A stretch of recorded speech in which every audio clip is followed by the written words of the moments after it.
A young man runs towards a huge red fire-breathing dragon, which attacks him with fire. Fireballs fly rapidly towards the young man. The young man suddenly pushes off the ground and jumps with a sword in his hand at the dragon. But then, finally, a bright light bursts out from the dragon's chest, and the young man flies away from it while the other warriors look on. He was finally able to kill the monster that had defied anyone for 3 years and the hero for 3 months. Suddenly, the virtual reality glasses fall off the young man who defeated the dragon. It turns out that he was playing a video game on the computer. He falls out of his chair, knocking the keyboard off the table and to the side, next to the desk where the computer sits, and his face contorts in pain.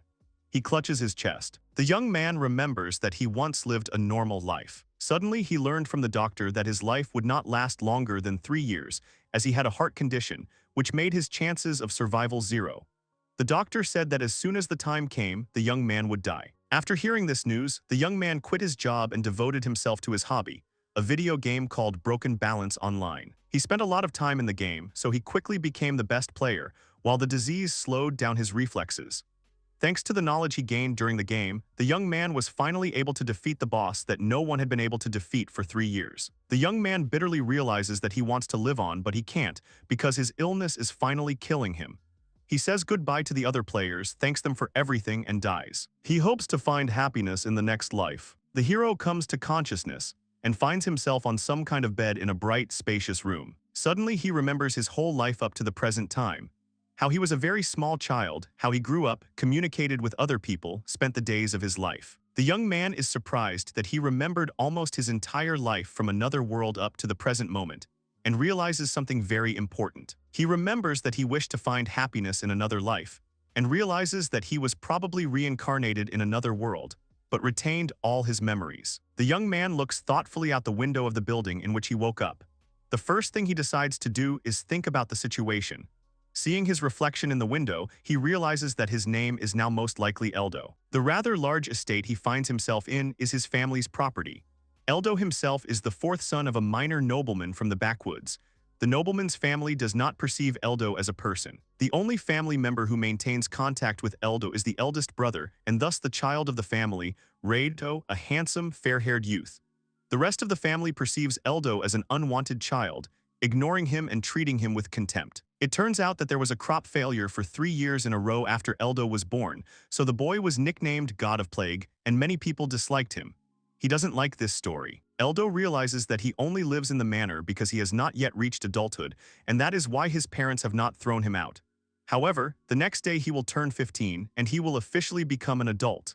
In addition, he will have to go through a coming-of-age ceremony. Despite the fact that Eldo understood that after the ceremony he would be kicked out of the house, he did not despair. After all, he understood perfectly well that the world he found himself in was very similar to the world in the game Balance, Broken Online. There are many similarities between the two worlds. For example, the game also had a coming-of-age ceremony.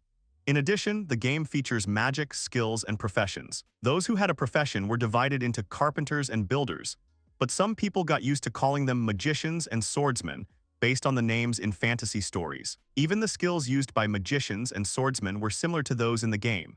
For example, swordsmen learned Whirlwind Strike first, and magicians learned Magic Ball. The skills in the world Eldo finds himself in work the same way as in the game he played in his past life.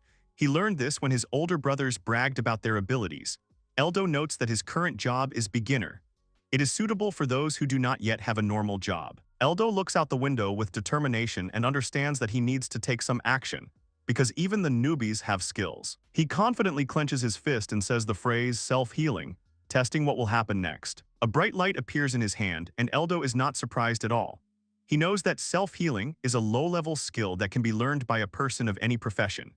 Eldo concludes that since he was able to use the skill, the system in the world he found himself in is the same as the one in the game. However, there is one huge difference between the new world and the game world that Eldo immediately notices. The population in the new world has almost no understanding of magic or skills. For example, the self-healing skill that Eldo used is not very strong and can be used by anyone. But Eldo has not met anyone who has used the ability. Eldo recalls the girl healing the boy's knee wound with herbs. He was very surprised when she did not use either the healing skill or the skill to make medicine from the plant. Eldo realized that he would not hold on to the house of a minor nobleman. He had received a hidden blessing. He confidently decided that instead of trying to appropriate some part of the family property, He would leave home and become much stronger. Rado enters the room. Rado says that today is an important day for Eldo, his coming-of-age ceremony, and asks if he is prepared. Eldo turns to look at Rado. Unexpectedly for Rado, Eldo says that he does not intend to go through the coming-of-age ceremony, which greatly surprises him. Rado says that Eldo should not worry about the cost of the ceremony, even though neither his father nor other family members want to spend money on it. But Eldo replies that it is not about the cost. He adds that he simply doesn't want to go through the ceremony. In fact, Eldo realizes that there are two ways to get a profession. The first is to go through the coming-of-age ceremony, which means paying yourself to a priest on your 15th birthday. The first method, as far as Eldo knows, has an analog of the method of obtaining a profession in the game and has a total drawback. The drawback is that you will not be able to choose a profession yourself, and after, you will never be able to change it. Many often get a low-performance profession. But there was a second way in the game. It was that you can get a profession in the Church of the Kingdom's capital. This church is the best in the kingdom, and you can get a high-level profession in it, unlike others. Eldo does not want to go through the coming-of-age ceremony and plans to leave the settlement before it begins. Reito is indignant and says that his father will not be happy with the choice.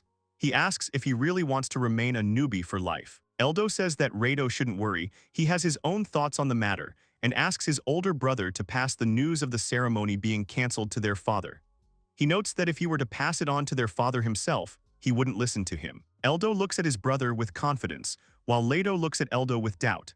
Lado gives in and says that he will tell his father about the cancellation of the coming-of-age ceremony. The next morning, screams are heard in the estate. Eldo sleepily opens his eyes and hears someone shouting at him to wake up. It turns out that his father himself has come to wake him up. His father was clearly in a bad mood. Eldo rises up in bed amidst his father's angry shouts for him to wake up. He looks sleepy as he has just woken up. Eldo remembers that the last time he spoke to his father was about 3 years ago. He realizes that he has forgotten his father's name. He only remembers something vaguely resembling Geldo. Eldo's thoughts are abruptly interrupted by his father throwing a bag right at the boy's face. But something stops the bag right in front of the hero's face. Thanks to his reflexes, Eldo manages to stop the bag with his hand. His father angrily shouts at the young man to keep his word. He orders Eldo to keep his word and says that by canceling the ceremony, the young man at least helped the family in some way. The father looks at Eldo's serious face with an evil grin and orders the young man to get out of the house as quickly as possible. Eldo endures his father's scolding with dignity and saying goodbye to him, finally leaves the estate. Eldo looks sadly at what he has with him for the journey and notices that no one is seeing him off. All he has left is a rotten sword and 10,000 gil, which is the currency of the new world. 1 gil is worth 1 yen in his past life. As he leaves the estate, Eldo meets Reito, who asks him if he is really leaving. Eldo stops and says he has no business being in the manor. He says he wants to go to another city and become an adventurer.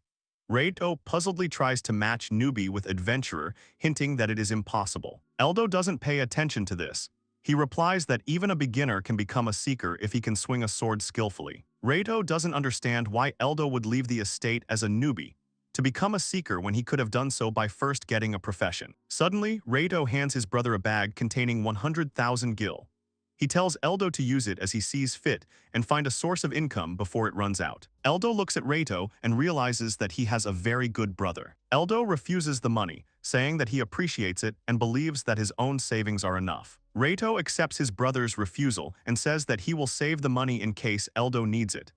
Eldo thanks his brother but says that he probably won't need the money. Eldo confidently leaves the estate while Reito watches him go.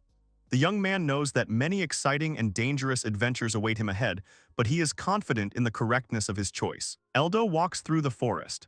On the way, he decides that he needs to go to a city where there is a guild and sets his course for such a city. Since the Adventurers Guild is a national organization, it can help you find out the best way to get capital. This is a great chance for Eldo. Eldo realizes that the only weapon he has is a bad sword. He realizes that he better not meet demons now. Eldo notices a wolf sitting nearby in the forest. He tenses up, not ready to fight right now. Before Eldo knows it, an enraged wolf is already heading towards him.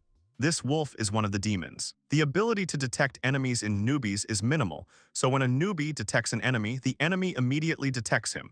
Eldo looks at the wolf and does not know what to do right now. The wolf is a demon in the form of a wolf, as stated by Eldo. He is one of the weakest enemies in the game. Eldo understands that this is the first battle in the new world, so he must not let his guard down under any circumstances. Eldo, filled with determination, remembers holding a sword in the game in his past life, and remembers that the most important thing in battle is skill. The wolf rushes at Eldo, but the young man does not lose his nerve. The battle with the demon begins. Eldo understands that, having remembered everything that was in the game, it will not be difficult for him to win the battle. Eldo attacks the wolf with the clear knowledge that he can handle the demon. This adds confidence and strength to his actions. It turns out that if you hit your opponent at the right moment, the system will multiply the damage done several times. The same thing as the hero remembers was in the game. Having defeated the wolf, Eldo is finally convinced of his abilities. He is pleased with this but believes that he still cannot relax. The young man understands that the system that existed in the game exists in the world he found himself in. All the techniques that the hero once used in the game will help him in his new life. Eldo understands that he will be able to find his place in the world he found himself in, namely, to rule it with his knowledge gained from the game. Eldo looks at the fallen wolf and thinks that in the battle his body moved too naturally, as if it were himself. The young man realizes that if he were to give 70% or more, he would be able to land multiple critical hits and be considered an experienced player. He assumes that this is because his skills and instincts from Broken Balance Online. Eldo decides to compare the systems of the new world and the game. He uses the gathering technique on the defeated demon. The essence of collecting is that a person extracts useful materials from the bodies of monsters to make equipment. Others often complained, saying that it was not worth examining the bodies of monsters as it was disgusting. Such a system was absolutely useless. Due to the bad reputation of collecting, a new skill was created, auto-collecting, to collect materials automatically. Eldo decides to try auto-collecting and approaches the wolf's body. He tries to activate the skill, but nothing happens. Eldo knows that if the skill worked, the wolf's body would disappear. The young man decides to make the final touch. Eldo uses the cleanse skill while holding the wolf fangs in his hand, and they become clean. He decides that this skill is quite useful. Eldo realizes that the new world he finds himself in is similar to the world of the game Broken Balance Online, but not quite. Eldo reaches a city called Ilya. The city is bustling with life, merchants are everywhere. Eldo looks around the city. He sees many people hurrying about their business. Suddenly, a strange man calls out to him and asks if the young man is lost. Eldo replies that he is lost and asks where the guild is. The man looks at Eldo and sees that he has a sword and a bag of money.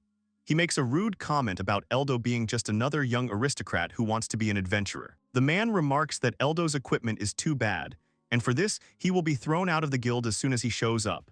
The man smirks and suggests that whoever gave Eldo such equipment must want him dead. Eldo says that they really did want him dead. The man replies that the boy must have had a hard time and offers him advice. The man advises Eldo not to speak so formally, because none of the adventurers speak like him. Eldo is surprised by this advice. The man explains that if any of the bandits hear his manner of speech and such conversation, they will immediately understand who the leader is. He explains that adventurers speak more simply to make it difficult to recognize the internal hierarchy in their groups. The man says that if adventurers hear someone talking like that, they will think that someone doesn't know the basics and will simply laugh at them. Eldo takes the advice and tries to change his manner of speech. The man agrees that it sounds much better. He points out the location of the guild and wishes Eldo luck. Eldo walks towards the guild and thinks that adventurers really don't talk formally, since none of them ever did.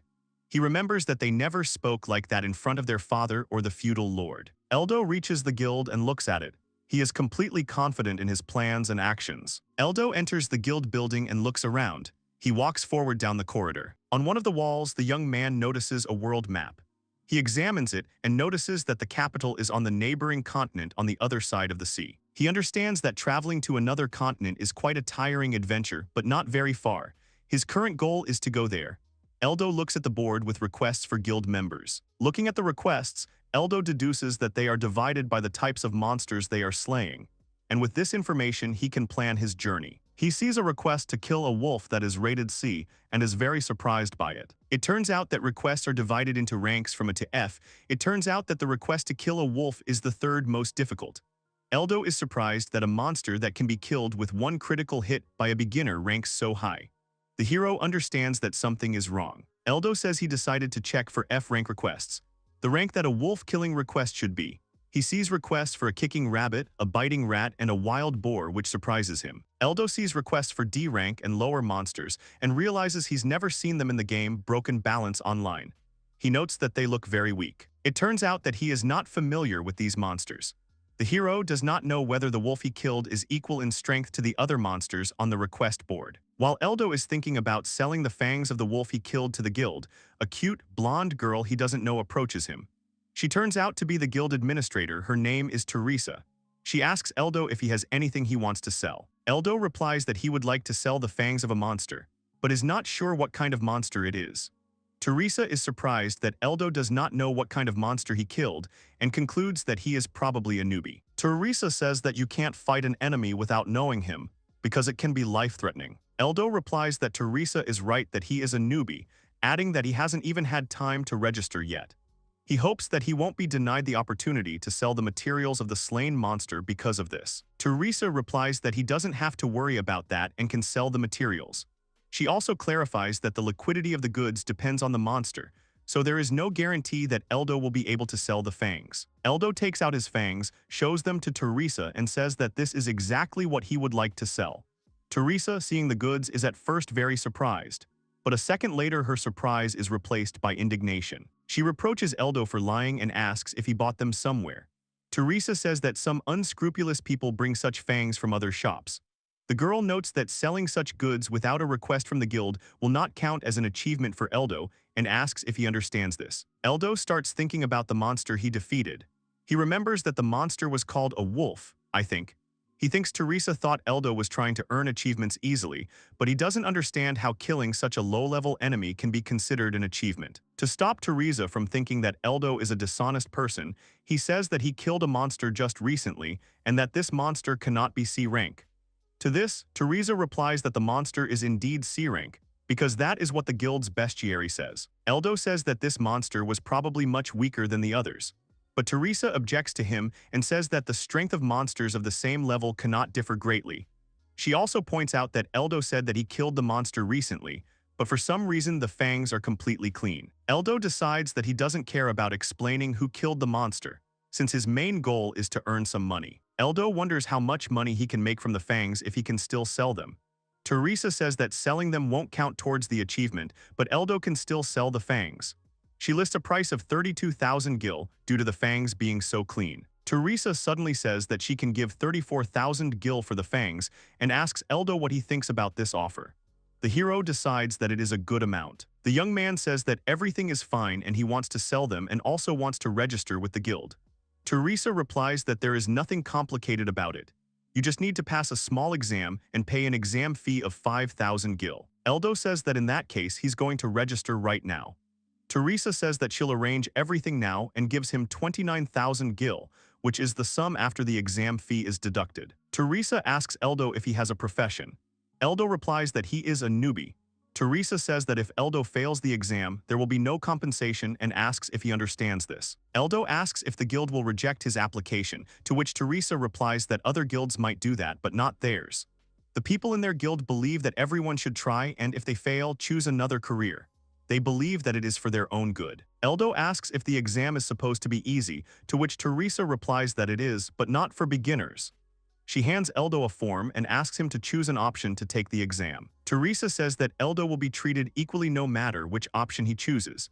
She also notes that all options require the use of unique job skills, adding that Eldo is unlikely to pass the exam with a novice job without skills. Eldo carefully considers all possible options and chooses an exam with the task of winning a one-on-one training fight against a swordsman examiner. The hero understands that this is a very unusual requirement, and it will not be very easy for him to win with the profession, skills, and low stats of a beginner over an experienced opponent. Eldo knows that his level hasn't moved from 1 yet, no matter how accustomed he is to fighting in Broken Balance online, because an experienced opponent is unlikely to be inferior to him in strength and abilities. On the other hand, Eldo realizes that losing won't cost him much, only 5,000 gil. He decides that he has to try. Eldo makes his final decision and shows Teresa the option he chose.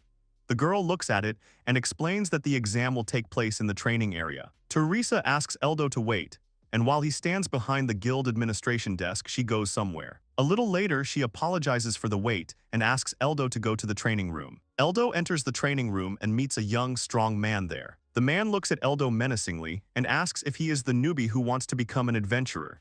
Eldo, with a slight shadow of despair on his face, understands that he will definitely not be able to defeat the opponent.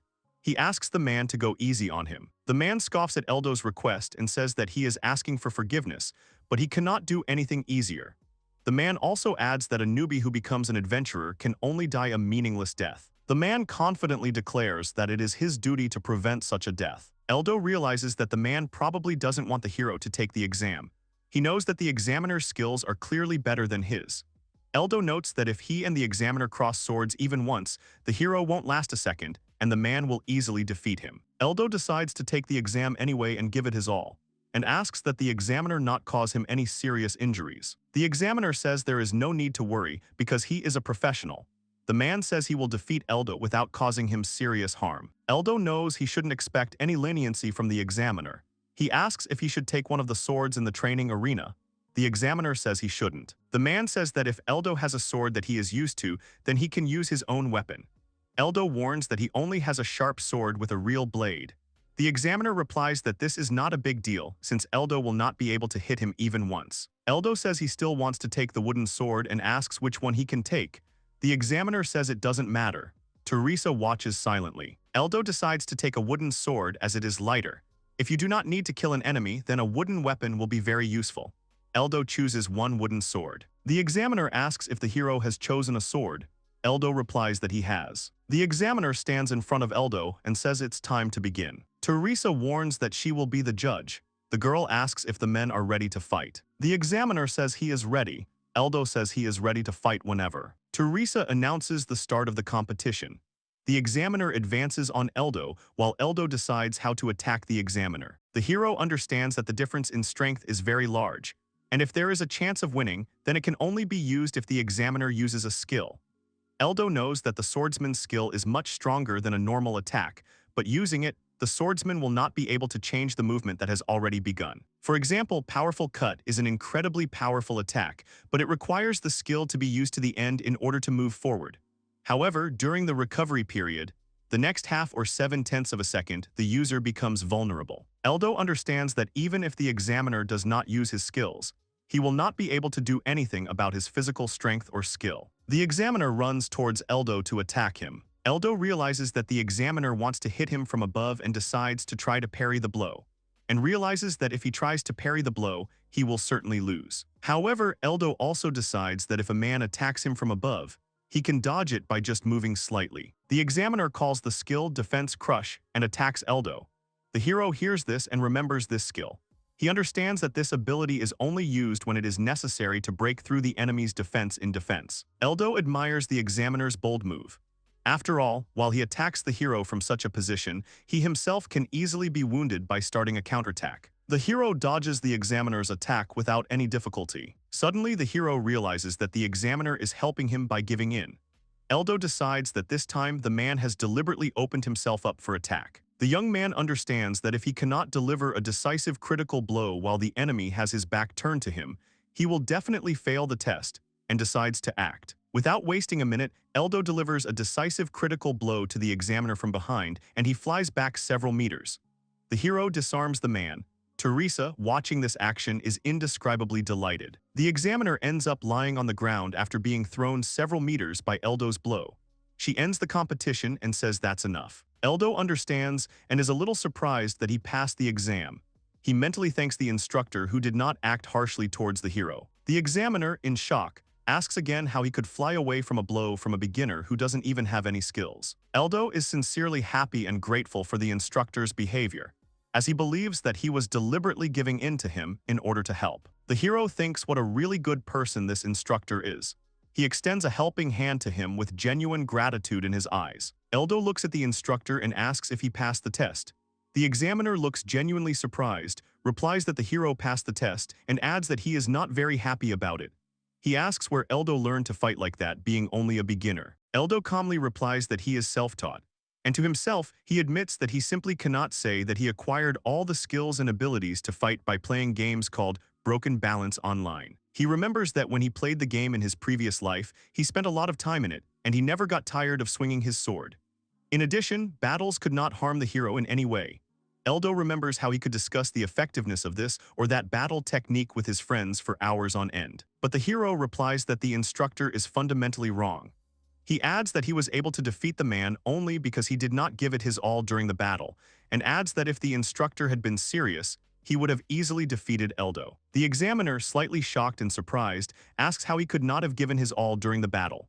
Eldo says that the instructor's help was very clear. He deliberately used the skill defense crushing to give the hero a chance. The instructor, with eyes full of incomprehension and obvious irritation at the hero's remark, asks how Eldo can even say such things. The hero still doesn't understand that the examiner wasn't pretending for a second. Eldo thinks again what a good person this instructor is, who even after the battle continues to pretend to be a weaker opponent. Teresa, in a good mood and clearly delighted, happily congratulates Eldo on successfully passing the exam. She claps her hands and says that from today on, the hero is a full member of the guild. Teresa hands him a card with information and explains that the card confirms that Eldo is one of the guild members. The hero thanks Teresa and takes the card. Eldo looks at the card and sees his name on it. In addition, he also notices the rank that is written next to his name. The inscription on the card says that he is an F rank. Teresa asks if Eldo would like a brief introduction to the guild. She adds that it is not required for membership, but she recommends it. Eldo replies that he would be happy to listen to a short introductory course. Teresa suggests starting with the most important part, the obligations of an adventurer. The rules include not filing false reports, not disclosing clients' personal information, and following the laws of the country the scammer works for. She adds that these are the most important points. Eldo asks what will happen if he breaks one of the rules. Teresa replies that it depends on the rule that was broken. She explains that punishments can range from suspension of an adventurer's card to expulsion from the guild. If someone breaks the law, they will have to answer to the authorities. The girl sternly remarks that in the worst case the punishment could be the death penalty. Eldo understands that this is quite a severe punishment. He anxiously asks if Teresa has conveyed all of her demands to him. The hero wonders if he will need to, for example, provide emergency assistance if necessary. He remembers that in the game there were emergency requests that could not be rejected. He understands that if they exist in this world, then joining a guild may be a problem. Teresa replies that the guild does not force its members to accept any requests, including emergency ones. The only mandatory requirements are the three she named. Eldo says he understands everything and asks Teresa to continue the briefing. The girl says that she will now introduce him to the time limits and penalties for completing contracts. She explains that a request is given a certain amount of time to complete, and if it is not completed within that time, the task will be considered failed. The penalty is the amount that must be paid for the failed task. Teresa says that urgent tasks have a large penalty. Eldo asks what will happen if he manages to fulfill the request in time, but does not manage to report it. Teresa replies that the deadlines for completing the request are made taking into account the time required for the report, which is calculated depending on the location of the request. She asks that you do not forget about this under any circumstances, otherwise the task will be considered unfulfilled. The girl says that the briefing is over and hands Eldo a copy of the introductory course. She asks if the hero has any questions, and if so, let him ask them. Eldo looks at the paper carefully and sees that everything is in order. The hero decides to gather some more information and asks if the guild has a bestiary or fencing manuals. Teresa replies that they are in the library and she will bring them later. She warns that they cannot be taken out of the building, so if such a need arises, the book must be purchased. Eldo asks to bring a bestiary and a manual on hand-to-hand combat. Teresa listens carefully and clarifies what kind of popular books the hero needs. She explains that if Eldo wants to go on adventures, then a book called Monsters of the Outskirts of Ilya would be suitable for him. The girl gives the hero the book, for which he thanks her. He notes that the book is very thin, to which Teresa replies that adventurers are not particularly interested in books, so few write them in sufficient volume. Eldo decides to start with the bestiary. He looks closely at the monsters in the bestiary and sees a kicking rabbit, a biting rat, and a sand mole on the pages. He realizes that the F Monsters section is full of monsters that Eldo has never seen before. He realizes that he is also unfamiliar with some of the E and D rank monsters. Suddenly, the hero notices something on the pages of the book. It turns out that Eldo was looking at C-rank monsters, which included the wolf, scorpion, and vampire bat. Eldo asks if these are low-level monsters. The hero is very surprised that they have been given such a high rank. It seems to him that this is some kind of joke. He looks at a picture of a wolf and the caption, "Angry Wolf," and the B rank written next to it. It turns out that in Broken Balance Online, after killing such monsters, the user simply ceased to be a newbie. Eldo's face shows genuine surprise. He doesn't understand why the guild members only deal with A-rank monsters. Eldo decides to check what monsters make up the A-rank list. The pages with A-rank monsters are completely empty. The hero, to his relief, does not find a single creature there.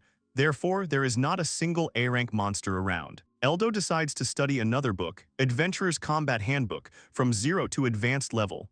He decides to look at the combat manual. He opens the first page, the elementary level, and sees instructions on how to maintain weapons and collect trophies from monsters.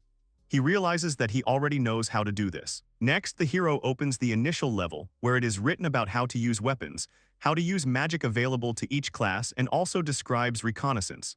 It turns out that Eldo is familiar with these rules, so he decides to skip the chapter. The middle level of the book covers timing of skills, using dungeons, and positioning a lone enemy. Eldo was also familiar with this a long time ago, so he thinks he's still reading the beginning level. The hero opens an advanced level, which is about positioning against multiple opponents, about human attacks. Eldo thinks he is reading the initial level when suddenly he notices that he is already at an advanced level. He exclaims that such information cannot be equated to advanced level knowledge. But he is more interested in where the information about one-on-one battles is located, as well as predicting the enemy's moves. Suddenly, Eldo notices information titled Miraculous Strike, which states that when someone fights, sometimes their weapon will deal multiple damage, a phenomenon called Miraculous Strike. There have been many attempts to recreate it, but none have been successful. It turns out that according to one theory, the strongest adventurer, Gillard, only had a 20% chance of performing such attacks. Eldo is terribly surprised that the strongest man in the world has only a 20% chance of a critical attack. The hero concludes that Gillard is the only person in this world who is no longer a rookie. The hero is in shock and cannot believe that people in the new world are not capable of causing critical damage. It turns out that to make a critical hit, you just need to relax your hand when the weapon in it touches the enemy. In this way, you can constantly knock out critical hits. Eldo thinks that if a person doesn't know how the critical hit mechanism works, then a 20% chance is not a bad result. But if the villagers don't even know such simple things, then they know absolutely nothing. The hero decides that this is only because the new world has no culture of passing on advanced knowledge through books. Eldo understands why adventurers do not read books, and decides that he himself cannot fully trust the bestiary. Teresa asks if the book helped Eldo. The hero decides to lie that it helped instead of saying that the book is too simple and useless. Eldo tells Teresa that he wants to get to the capital and asks Teresa how to do it. The girl is very surprised by this question. Eldo asks why, and Teresa replies that the ferry seats are mostly reserved for guild and government members. There are seats for everyone else, the cheapest of which costs 3 million gil. Eldo asks if there are other ways, to which Teresa replies that there are.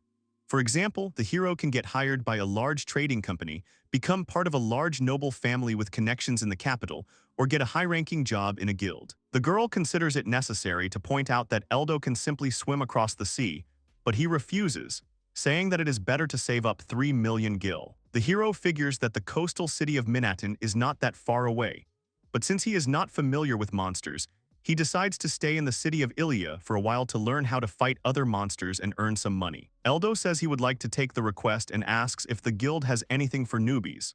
Teresa shows him the request and asks if the hero will take it, to which he replies that he will definitely take it. Teresa hands him a piece of paper with a request for the extermination of lower E-rank wolves, and says that she recommends this particular task. Eldo asks if he can take E-level requests while being an F-level request. The girl says that the request has no clear requirements or restrictions on this matter, so there will be no problem with this question. Eldo sees that the payment of 4,000 gil for such a task is very good for such a rank. He asks why such a request is paid so much. Teresa happily states that the query has such a high price because it is difficult to execute. This query is almost a D-rank query. Eldo's enthusiasm fades and he declines the request. To Teresa's surprise, he asks for a regular F-rank request. The hero explains that he is in no hurry and does not want to take on tasks much higher than his own level. Teresa reminds Eldo that he defeated the instructor, and therefore killing such low-ranking monsters would be a waste of time for him. The hero replies that he only won because the instructor did not fight at full strength, and he was able to land a miraculous blow. Teresa interrupts Eldo and says that the instructor simply couldn't give in, since his job is to knock down newbies. Hearing the phrase about a miraculous blow, Teresa is very surprised. Eldo confirms his words about the miraculous strike and adds that without this technique he would not have been able to defeat the examiner. The girl exclaims that if the hero used the miraculous strike, then he is no longer a beginner but an expert. Eldo is surprised by such words. He understands that the blow can be knocked out by accident despite the existence of a special technique. Teresa quickly finds another task for the hero and happily tells him about it. The girl, beaming with joy, shows him a request to kill a C-rank monster. Eldo is not happy with this turn of events. Eldo thinks that Teresa wants him dead. The hero decides to choose his own task and tells the girl about it. Eldo takes down a request from the request board asking for the extermination of boxer rabbits. The fee is 1,500 gil for each. He thinks this job would be perfect for him. Charlotte gets excited about an idea and says she agrees. If Eldo wants this task, he will get it. The hero is still in the guild building. Teresa hands him a quest sheet and tells him that his request has been processed. She tells him that he only needs to deal with the rabbits in Ilya's second forest, so Eldo is safe. Suddenly, Teresa looks at the thoughtful hero and says that there is no such thing as too much caution, so he should be prepared for anything. Eldo is pleased that Teresa gave him a normal task. He believes that the girl can do something when she wants. The hero asks how to get to the right place. Teresa explains the way. Eldo leaves the guild building and, full of determination, goes to fulfill the request. On the way to the mission site, Eldo meets the instructor, who greets him, calling the hero the strongest man. The man asks if Eldo is going to carry out the mission. The hero denies the fact that he is the strongest, and then also adds that he really took the request to exterminate the monster rabbits in the second forest of Ilya. The instructor is very surprised by what the young man chose as his assignment. Eldo confirms his words, then adds that the administrator said that there are no other monsters in the forest, so it is safe, and she recommended a high-level quest to Eldo, but he did not take it and asked for another, one easier one. The examiner exhales heavily and says that he understands everything. He turns around, wishes Eldo luck, waving his hand, and leaves. The hero says goodbye and says he'll try. He takes another step towards his goal. Eldo believes that for newcomers, rabbits are dangerous enemies that should never be underestimated. The hero goes further into the second forest of Ilya and examines the area. He is absolutely sure that he has finally reached it. Suddenly, Eldo notices a sharp movement in the bushes in front of him and becomes wary. The hero wonders if this is really a boxer rabbit. He feels that something is wrong, as the rabbit looks suspiciously like a wolf, or more precisely, a lower wolf. While the wolf, like Eldo, is deciding what to do next, a whole pack of such lower wolves emerges from behind the bushes. One wolf from the pack growls, bares its teeth, and lunges at Eldo with all its might. The hero tenses up and realizes that he was right. The monsters really were lower wolves. Eldo manages to get angry at Teresa, calling her a damn secretary, for saying that the request was safe in order to send the hero on the mission to exterminate the lesser wolves that she recommended to him. The young man bitterly realizes that he realized this too late, and he no longer has time to run back. The hero decides to use a special tactic while the wolf is flying at him. First, he wants to pretend that he is ready for absolutely any attack, and then he is going to suddenly dodge the sharp fangs of the monster. The wolf clearly doesn't expect such actions, so he misses. Eldo brings his sword down on the monster's back with a whistle, and cuts it in two with an unpleasant sound. Other wolves, watching what is happening, also decide to attack the hero. One of them, with a roar, attacks the young man, but he manages to react and, with a loud cry of -2, kills the monster. Eldo gains confidence in himself and his actions. He remembers the universal rule. When fighting a group of opponents, you need to break up one big battle into many small one-on-one battles. He notices that the wolves are now out of formation, and so they need to regroup. The hero begins to attack the wolves in the pack with fury and speed. He gets to the last monster and gets rid of it with another skillful attack. Suddenly, Eldo feels something strange.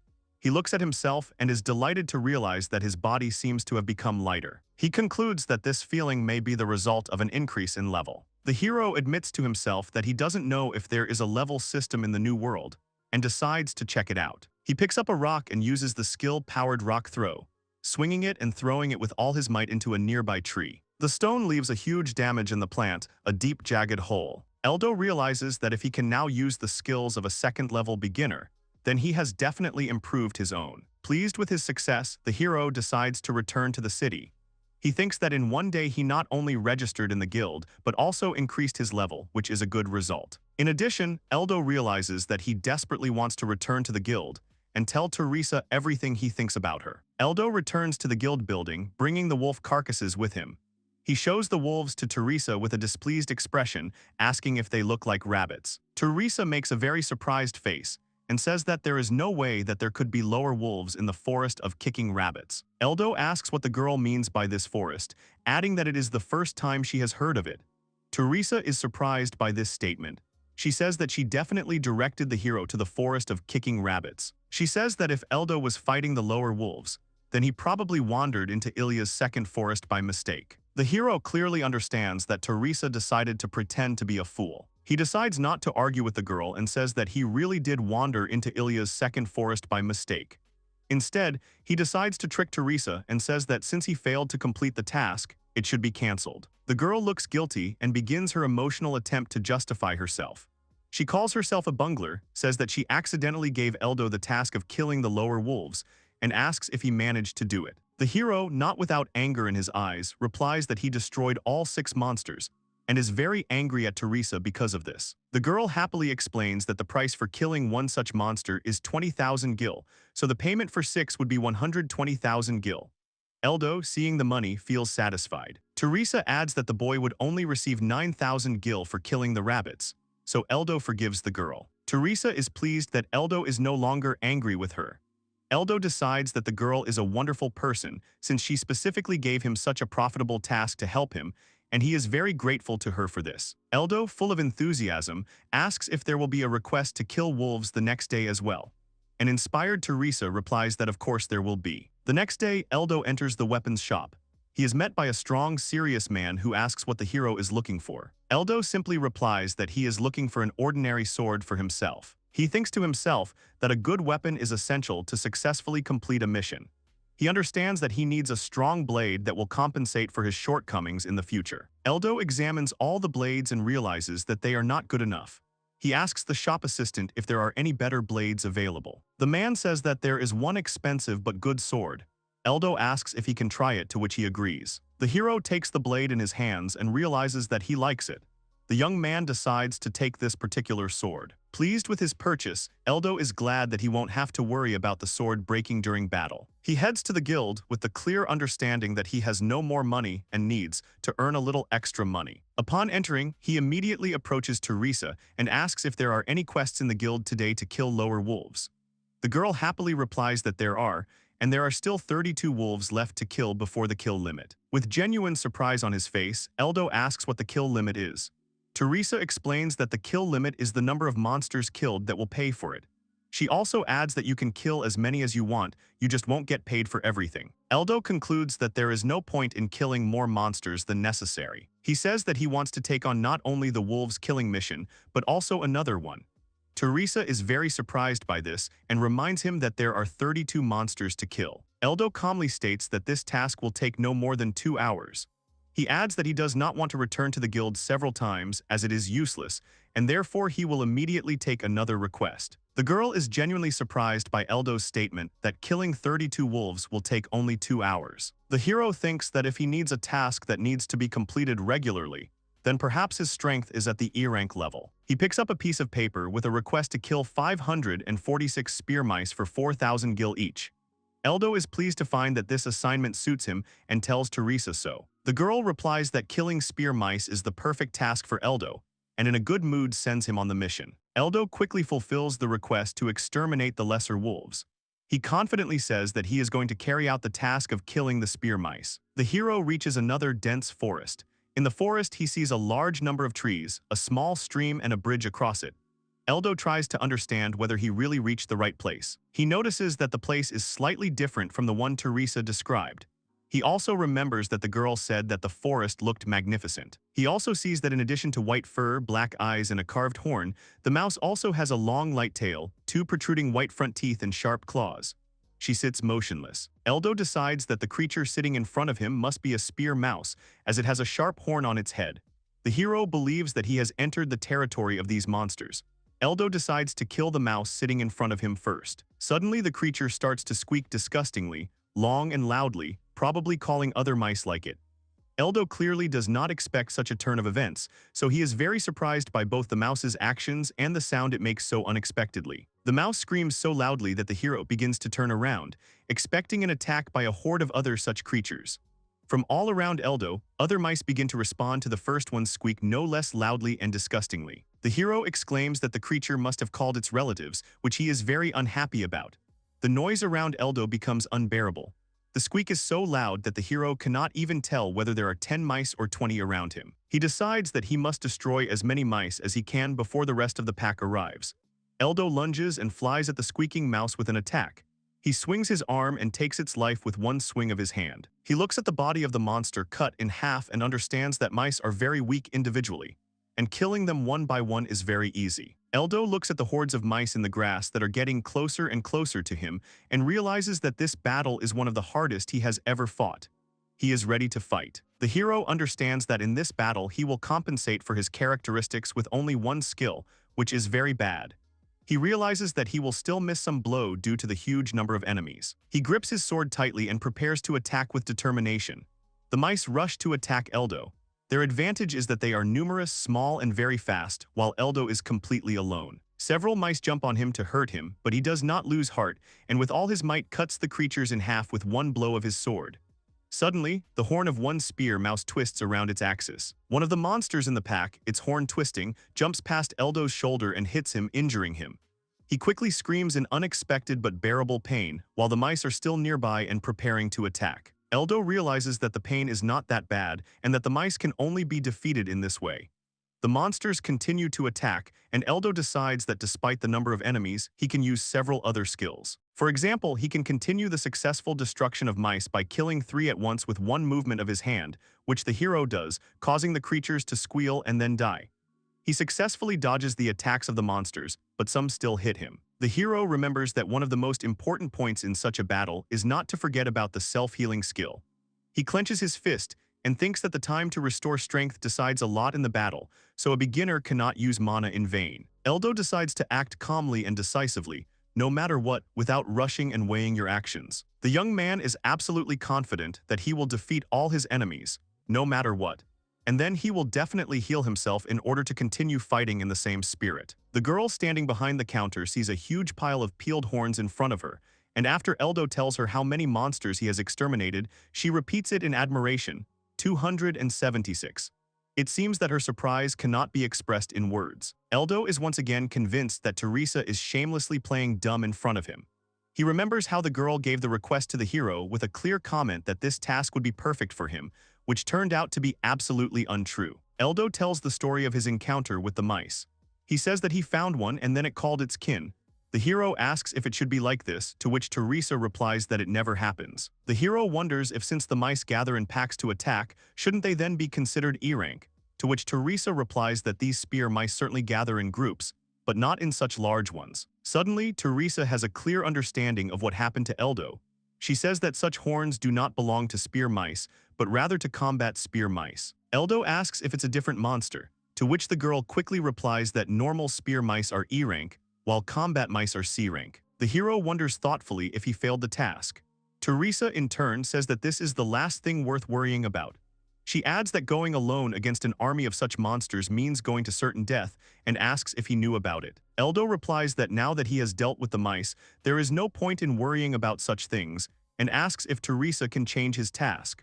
The girl confidently states that the request cannot be changed under any circumstances. Eldo, hearing this, becomes disheartened, a little surprised and even upset. Teresa hastens to say that there is no need to be sad about this prematurely, since the horns of the spearman's war mice can be sold for very good money. The hero asks how much the horns can be sold for, and Teresa happily says that one item costs 20,000 gil since the monsters are C-rank. Eldo enthusiastically says that he wants to sell everything, and Teresa rushes to help him with this. The girl hands Eldo bags with a huge amount of money inside. The hero looks at the coins he has earned with admiration. After that, he takes one coin out of the bag and examines it carefully. The young man sees that the coins are platinum, and then remembers that one such coin is equal to 1 million gold. Teresa says that she has not paid with platinum coins for a long time. The girl also warns Eldo not to walk around the city with platinum coins on display, as this may attract thieves. Eldo is genuinely surprised that there are thieves in the city, as he has never met any before. Teresa confirms that Ilya is relatively safe, but also adds that if Eldo is suddenly attacked, he must be prepared to resist the thieves. The girl asks if the hero is going to go to the capital, since he has already saved enough money for the trip. Eldo says that she is right in her guess, and he wants to leave as soon as he can. Teresa confesses her sadness that the hero will no longer be in Ilya. She adds that the city has not seen such a strong adventurer as Eldo for a long time. The young man confidently replies that he will definitely return if he ever wants to do so. The girl asks why the hero is going to the capital. Eldo briefly replies that he has business there that will help him advance as an adventurer. Eldo turns to leave and says goodbye to Teresa. He takes a few steps when the girl calls out to him, jumps up from her place at the counter and runs closer. Teresa says she has something to tell him. She bows sharply and apologizes guiltily for lying about the boxer rabbits. Eldo looks at her and actively tries to remember something. To Teresa's surprise, he says that there is nothing terrible about it and he has long forgotten about it. Then the hero adds that she should not do this to other people. Eldo says with a smile that the other adventurers might get really mad at Teresa for spreading misinformation. Teresa smiles joyfully and gratefully at the hero and says that she understands everything. Eldo confidently says goodbye to Teresa, the instructor, and the city of Ilya too. He leaves the city and now heads for the port city. Eldo arrives in the port city of Manhattan, where life is in full swing. There are many merchants trying to sell their goods for as much as possible, residents who have long been accustomed to such a hectic life, and many other people busy with their own affairs. He approaches one of the guards stationed along the streets of Manhattan and asks where he can buy a ferry ticket to get to the capital. He replies that such a ticket can be easily purchased at the Maxia trading house, but it is expensive. Eldo says that he heard that the ticket costs about 2 million gil. The guard says that everything is correct and that is the price. The hero thanks the man and says that he will go get a ticket for the ferry. He finally reaches the Maxia trading house and sees that the building is of enormous dimensions. Eldo sees a ticket office where they sell tickets for the ferry to the capital and approaches it. An old man with glasses is sitting at the ticket office. The hero says that he would like to get on the ferry. The man asks if the hero has a letter of recommendation, to which he replies that he does not. The seller says that the price in that case will be the usual 2 million gil. He asks if Eldo has that amount. The hero takes out 3 platinum coins, hands them to the seller and asks if that is enough, to which he says that it is quite enough. The man asks if Eldo is a famous adventurer, to which the hero replies that he is just an ordinary unknown adventurer. The cashier asks where the young man would like to go. Eldo replies that he would like to get to the capital. The cashier says that the nearest ship leaves in 30 minutes and asks if Eldo is happy with this option. The hero says that it is. The hero sees a huge and luxurious sailing ship arriving at the port of the city of Manhattan. Eldo boards the ship and looks at it from the deck. He thinks about the time it takes the sailboat to reach the capital, namely 3 hours. Suddenly, a loud signal sounds throughout the entire ship. Eldo deduces that the sound belongs to a relic called the water-traveling stone, which can be used to control a ship. The hero looks down and sees 2 girls on the lower deck. One of them says sullenly that she lost at something again. The other one tells her that they both must have been in too much of a hurry, to which the first one says that she did everything exactly as it was written on the instructions. Eldo sees objects and materials laid out on the table in front of the girls.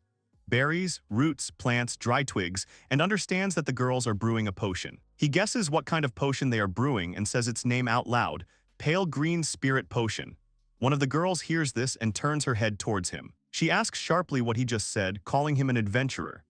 Eldo repeats the name of the potion again, but louder, and seeing the surprised faces of the girls, asks if he was mistaken. The girls, still hoping to brew the potion successfully, ask if he knows how to prepare it. The girl in the white dress asks if Eldo knows how to brew the potion, to which he replies that he has memorized the recipe and can easily help them prepare what they need. The girl is genuinely surprised by this, but at the same time she is happy. She asks Eldo to help her brew the potion and says that she is ready to pay any price the young man names for help. The hero thinks she should have chosen her words more carefully and asks for a price of 10 million gil. The girl who asked expressed genuine surprise on her face, and she asked if everything was limited to this amount, which apparently did not seem large to her at all. Eldo is very surprised that such a small price seemed small to her and has no idea how much money the stranger actually has. He says that 10 million gil will be enough. The hero spends only 10 minutes preparing the potion and informs the girls that he has finished preparing it. The face of the girl who asked the hero for help expresses genuine happiness and satisfaction. She joyfully says that she finally has the potion. Another girl, who turns out to be the first one's maid, happily addresses her as Ms. Mina. Eldo is glad that he was able to prepare the potion without any problems, but he is also curious about the girl who asked him to do this and who she is. The hero finds a mistake in Mina's recipe. Her potion was missing only a leaf of the holy tree, which is a high-class item. Mina happily turns to Eldo and says she doesn't know how to thank him. She gives him the money for his help, as promised, 10 million gil. The hero counts the money and notices something is wrong. There is much more of it. He asks why she gave him so much, to which the girl replies that he is wrong since he made enough potion for 2 bottles. She adds that she could actually give more, but then asks to take a card with some kind of coat of arms instead of money. Eldo examines the card and asks what it is. The girl replies that this card is a token of gratitude from the Maxia company, which confirms its trust.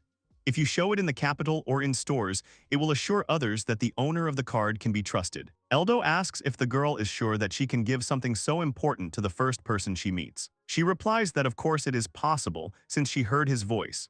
She says that one must be able to understand at least such things in order to hold the position of the company's chairman. Eldo is genuinely surprised to learn that Mina is the chairman of the company. She decides to introduce herself, and it turns out that her name is Mina Maxia, and she is the chairwoman of the Maxia company, which is in charge of managing the ship. The hero is surprised, but on the other hand, he understands that he has just made a perfect deal. Eldo says that he never expected to receive recognition from the company chairman and is very grateful for it.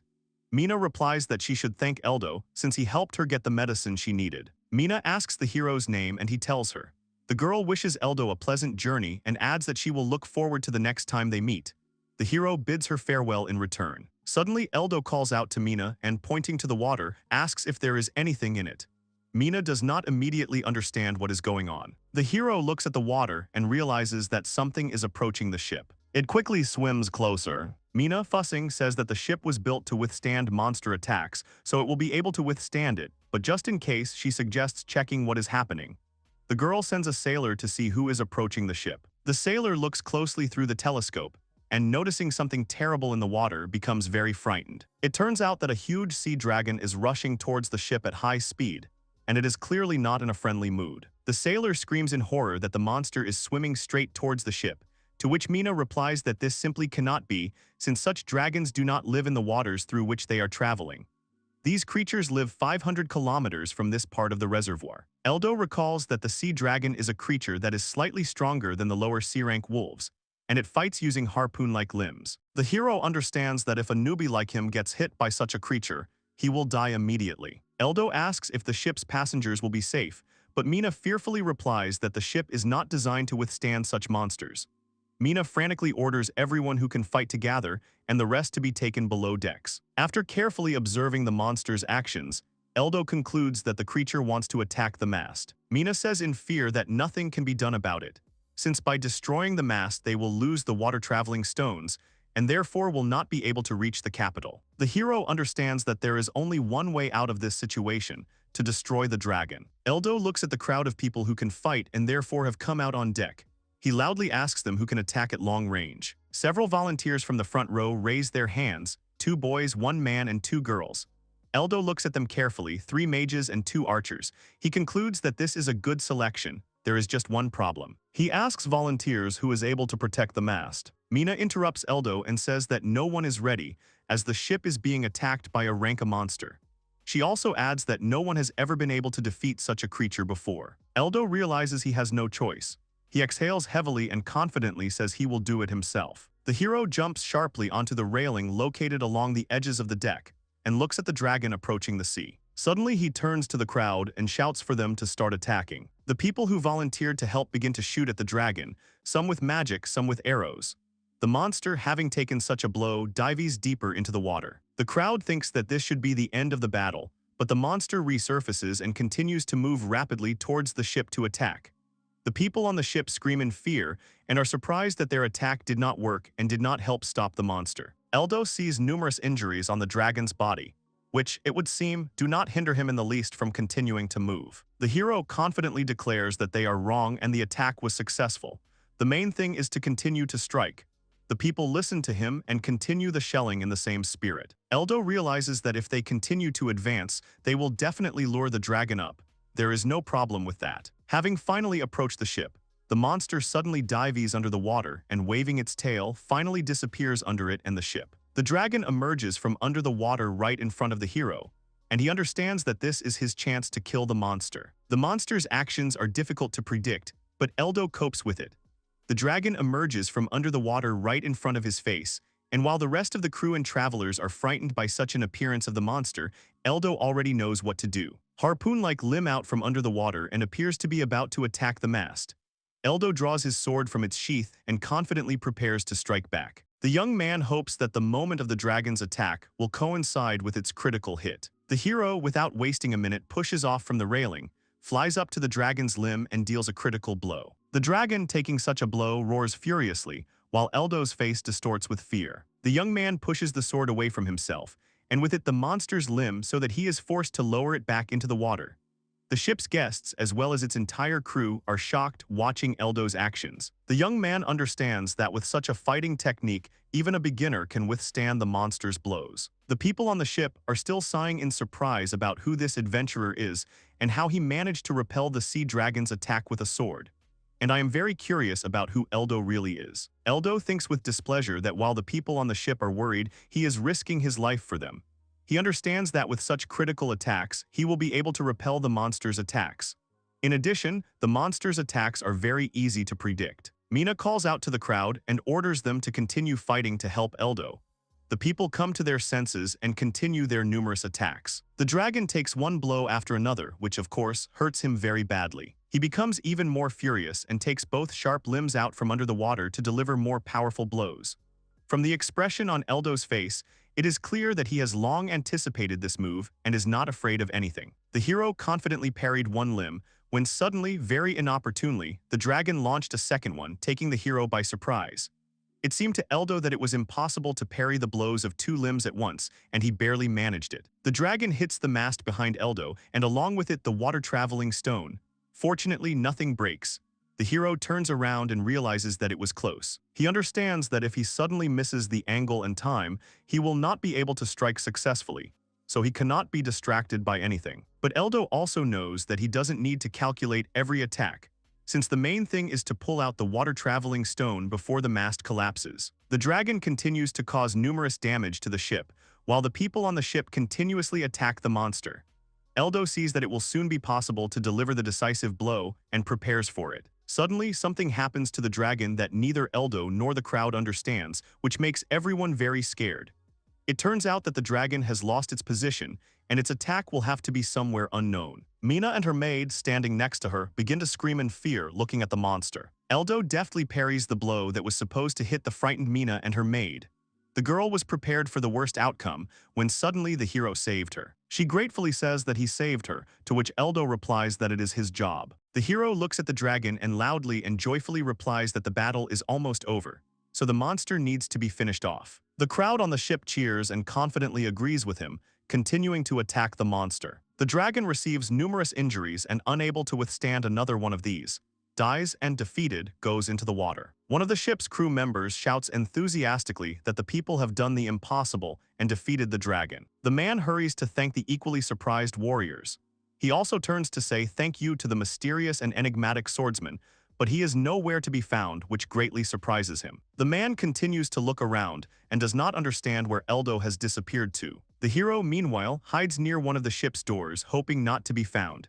He apologizes for disturbing them and adds that he would prefer not to stand out too much, especially on a ship full of guild nobles. Mina, who is standing nearby, hears this and asks if she is one of those nobles. Eldo tiredly answers that she is. He also says that he has some business in the capital, so the young man does not want to attract too much attention to himself. Mina says that she understands him, but also asks him to listen to her words.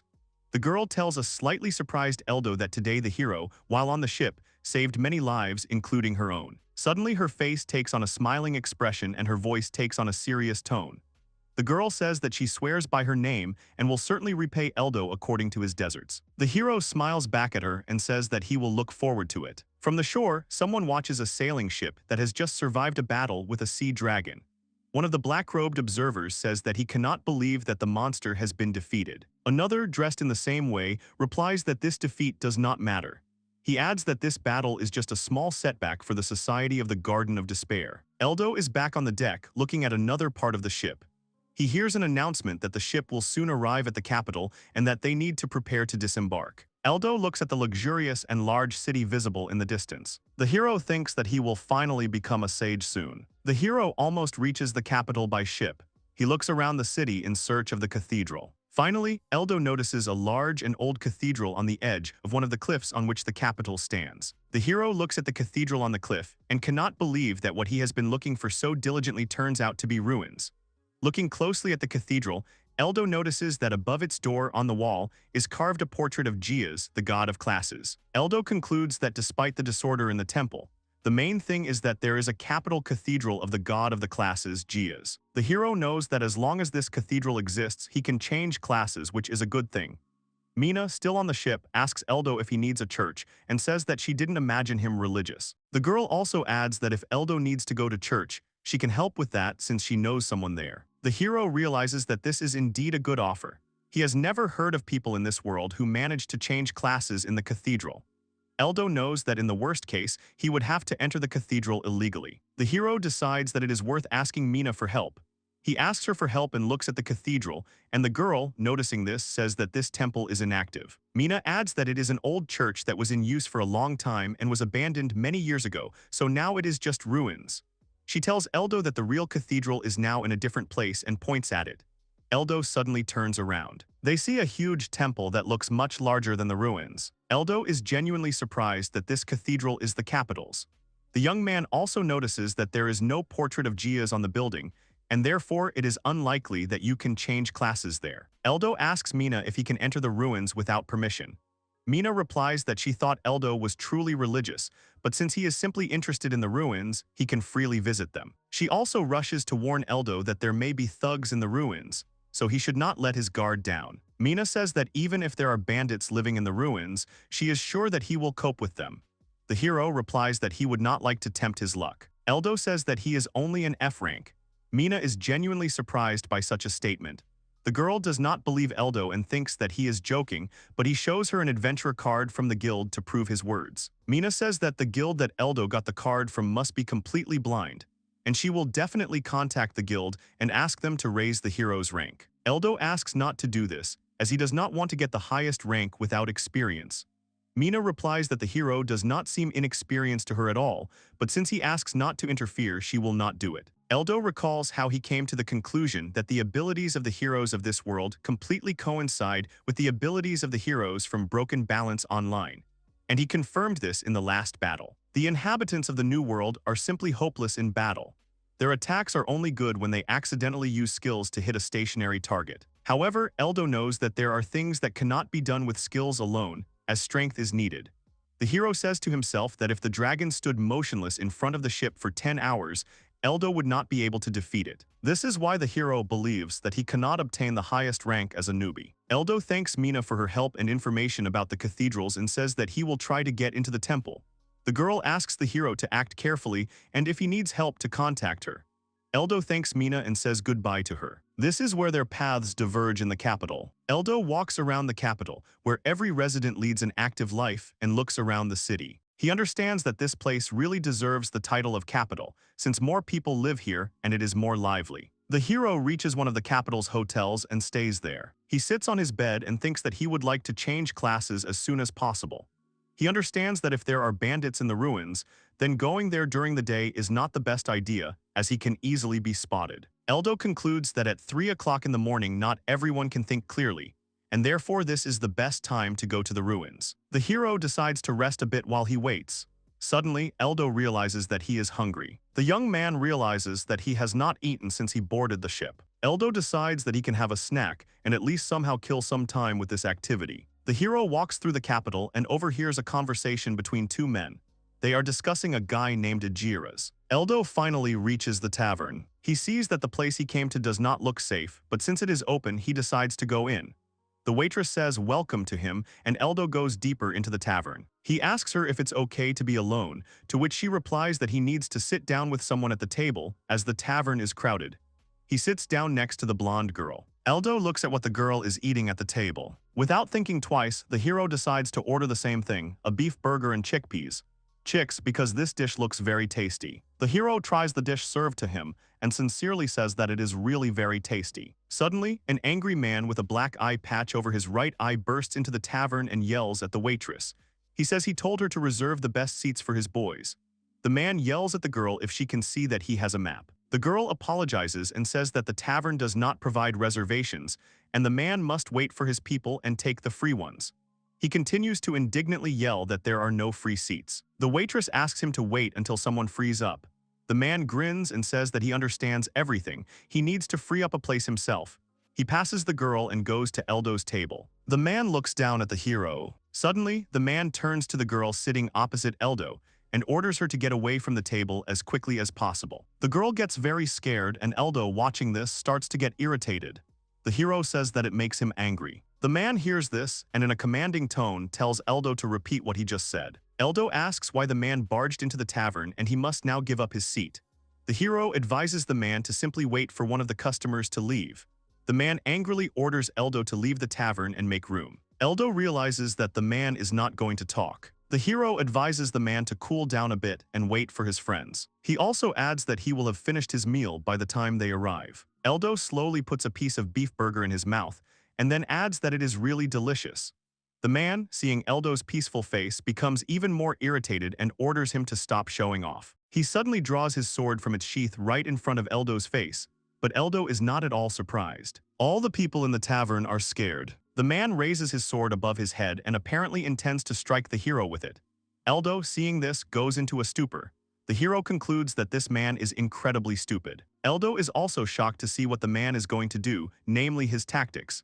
It turns out that he has never seen a worse sword style before. Eldo picks up a fork as the man prepares to attack. As soon as he brings his sword down on the hero, the latter deflects the blow with a fork, delivering a critical strike of his own. Everyone who sees this action is shocked. The man can't believe his blow was blocked by an ordinary fork. Eldo asks the man what he should do now. He adds that he is acting in self-defense, so he will remain unpunished.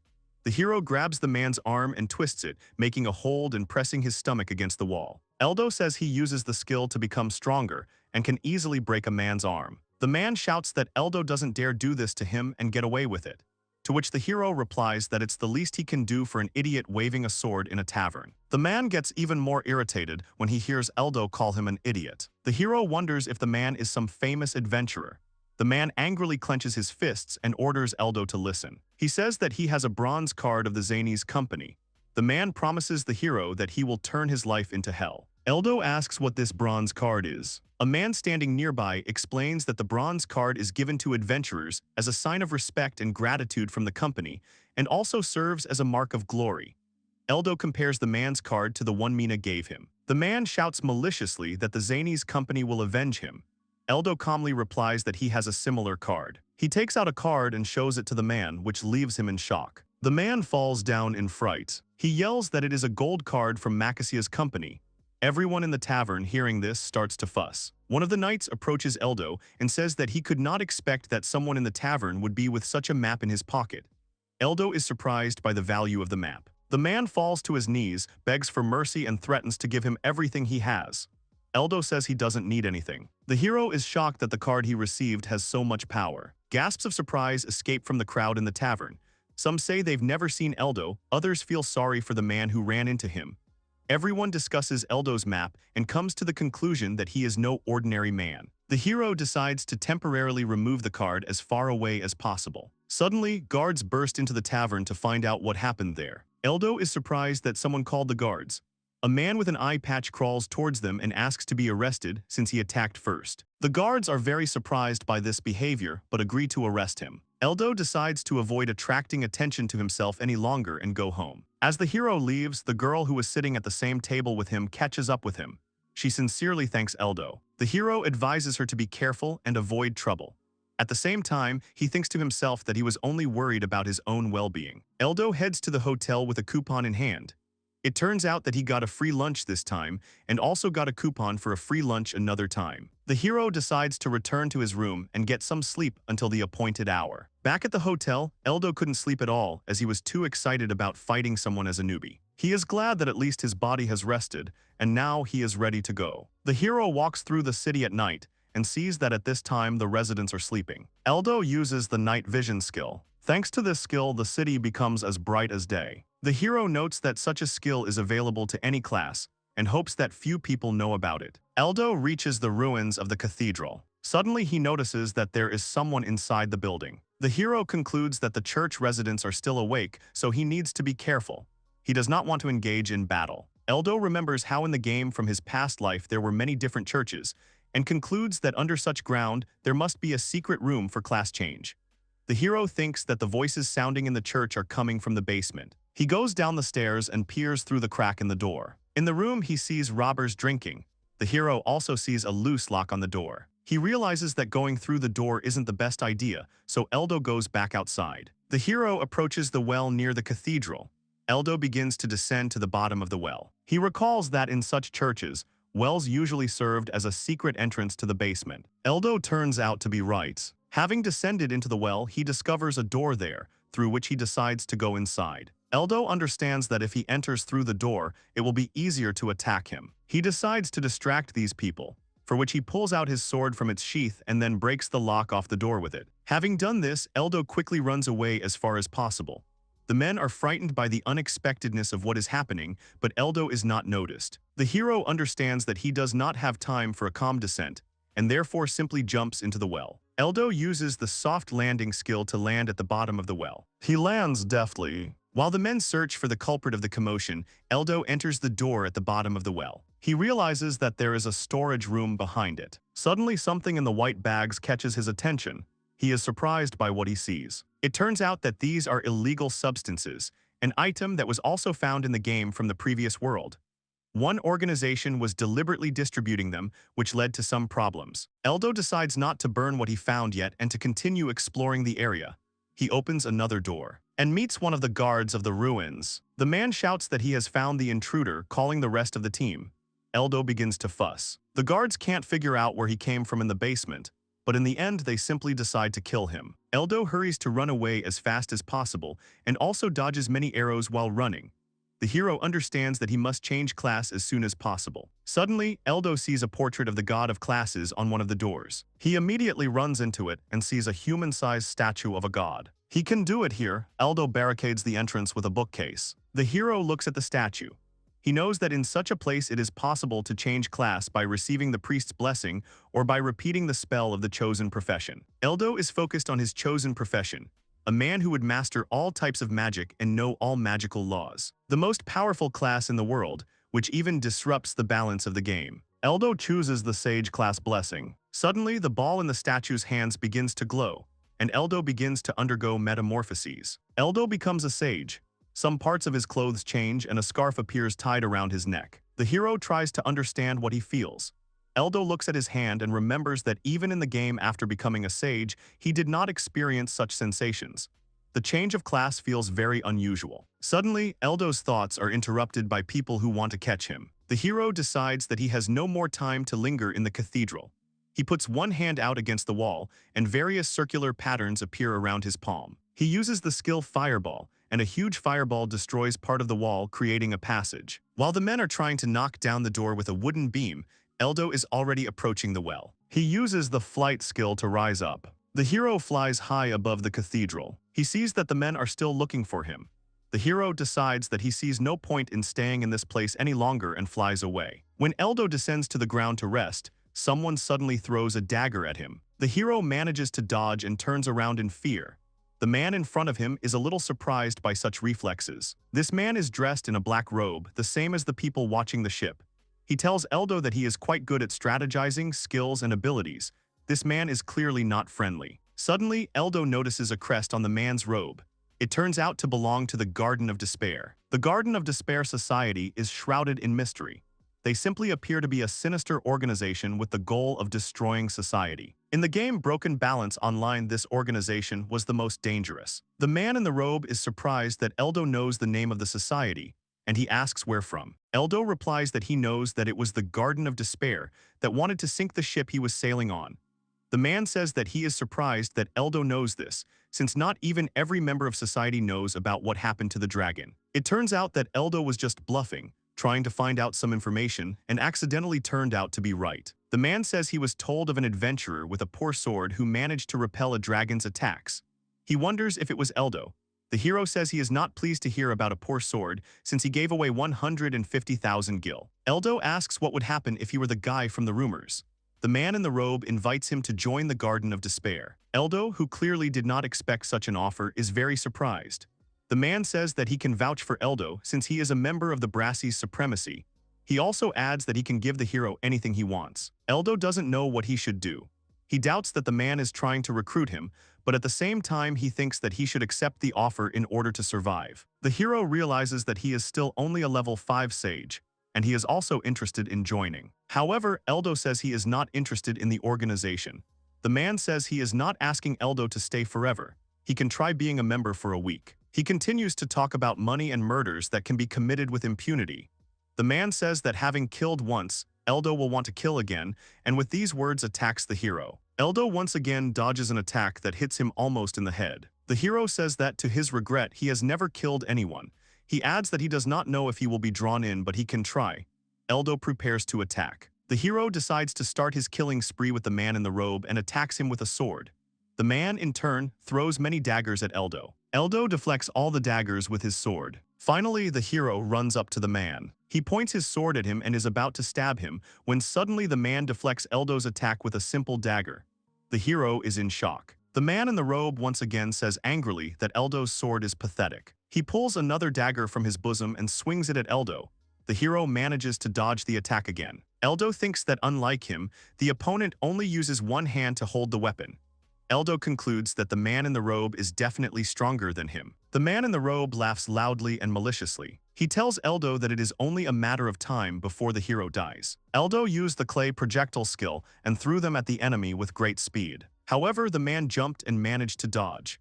The man landed and laughed, saying that one would think that the young man had a very light sword, but he was actually a wizard. Eldo picks up the blade and shouts that they are about to see this, and then he charges at the enemy. A small fight ensues. The man attacks Eldo, but he deftly dodges and attacks back. The man also dodges this attack and jumps back. Eldo casts a spell. The man realized he was aiming for the legs and called the move very petty. Suddenly, the man couldn't lift his foot off the ground. His whole body was wrapped in some light bonds. The enemy couldn't understand what this sticky thing was and why he couldn't move from his place. Eldo looked at him and thought that his sticky bomb had worked.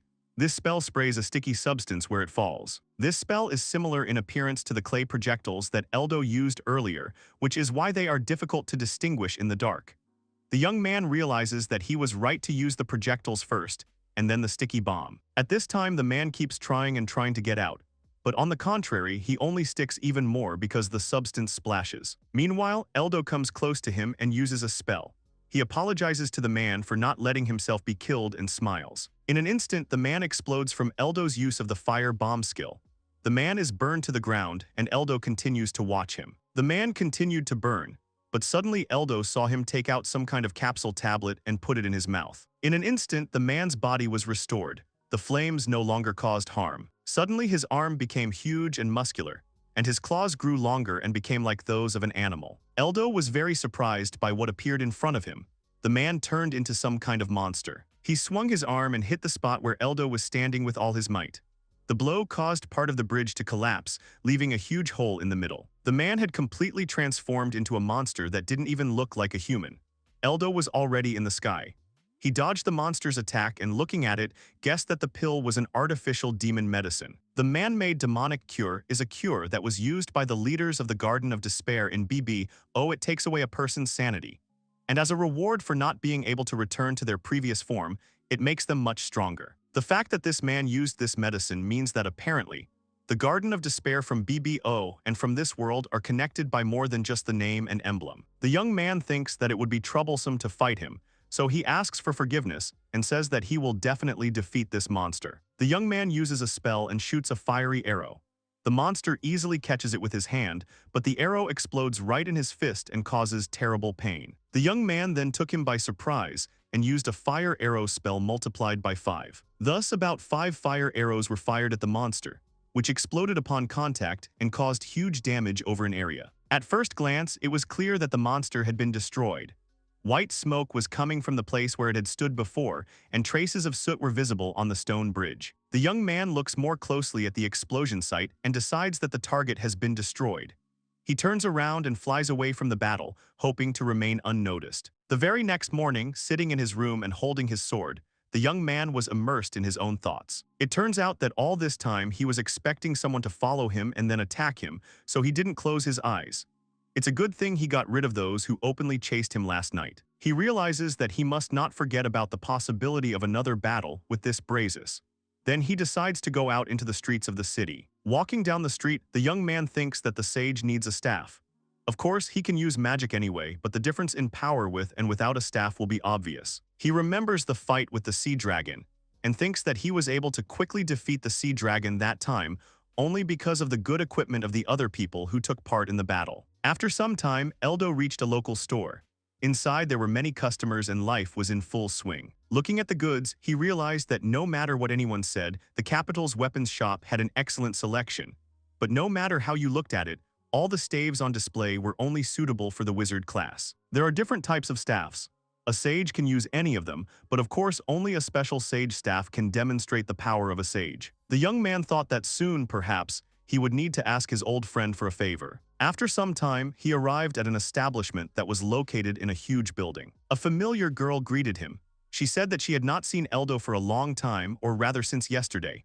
The girl asked what he needed from her so urgently. The young man replied that he had been shopping since morning, but he could not find something that interested him. He takes out the card that the girl gave him not long ago. He looks at it and says that this card is something special because they start to treat him so politely that he just needs to get it. He even clarifies that even in the pub he caused a stir because people started apologizing to him and the red carpet was rolled out. The girl asks, not surprised, what exactly the young man is looking for. Eldo says that, in truth, he is looking for a staff. The girl asks why the boy is looking for a staff since he is a swordsman. Eldo says that this is not true because he is a sage. The girl says she has never heard of this class. She asks if a sage is something between a swordsman and a wizard. The boy replies that a sage is a purely magical profession. Swordsmen are usually beginners. The girl asks how he was able to repel the sea dragon's attack. The boy replies that even a beginner can handle a sword like that. The girl is surprised by this answer because the sea dragon is still an A-rank monster. The young man says that anyone can fight like this if they train, but he believes that his true profession is that of a sage. The girl says that she feels like he is wasting his time on professions other than swordsmanship, but since he is so strong, he must have good reasons for wanting a staff.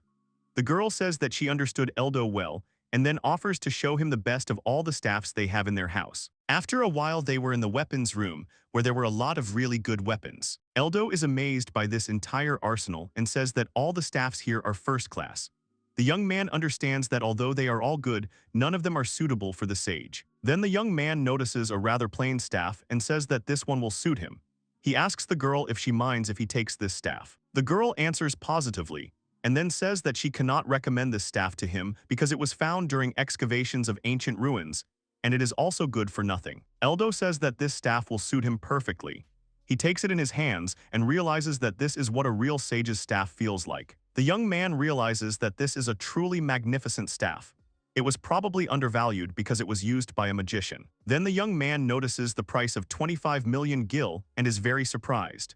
The girl says that all the exhibits, despite their functionality, are expensive, but you can pay with something other than money. The young man awkwardly takes out his sword and says that he has nothing but money, and also this sword, which costs about 150 gil. The girl says that what she wants is the number on Eldo's guild card.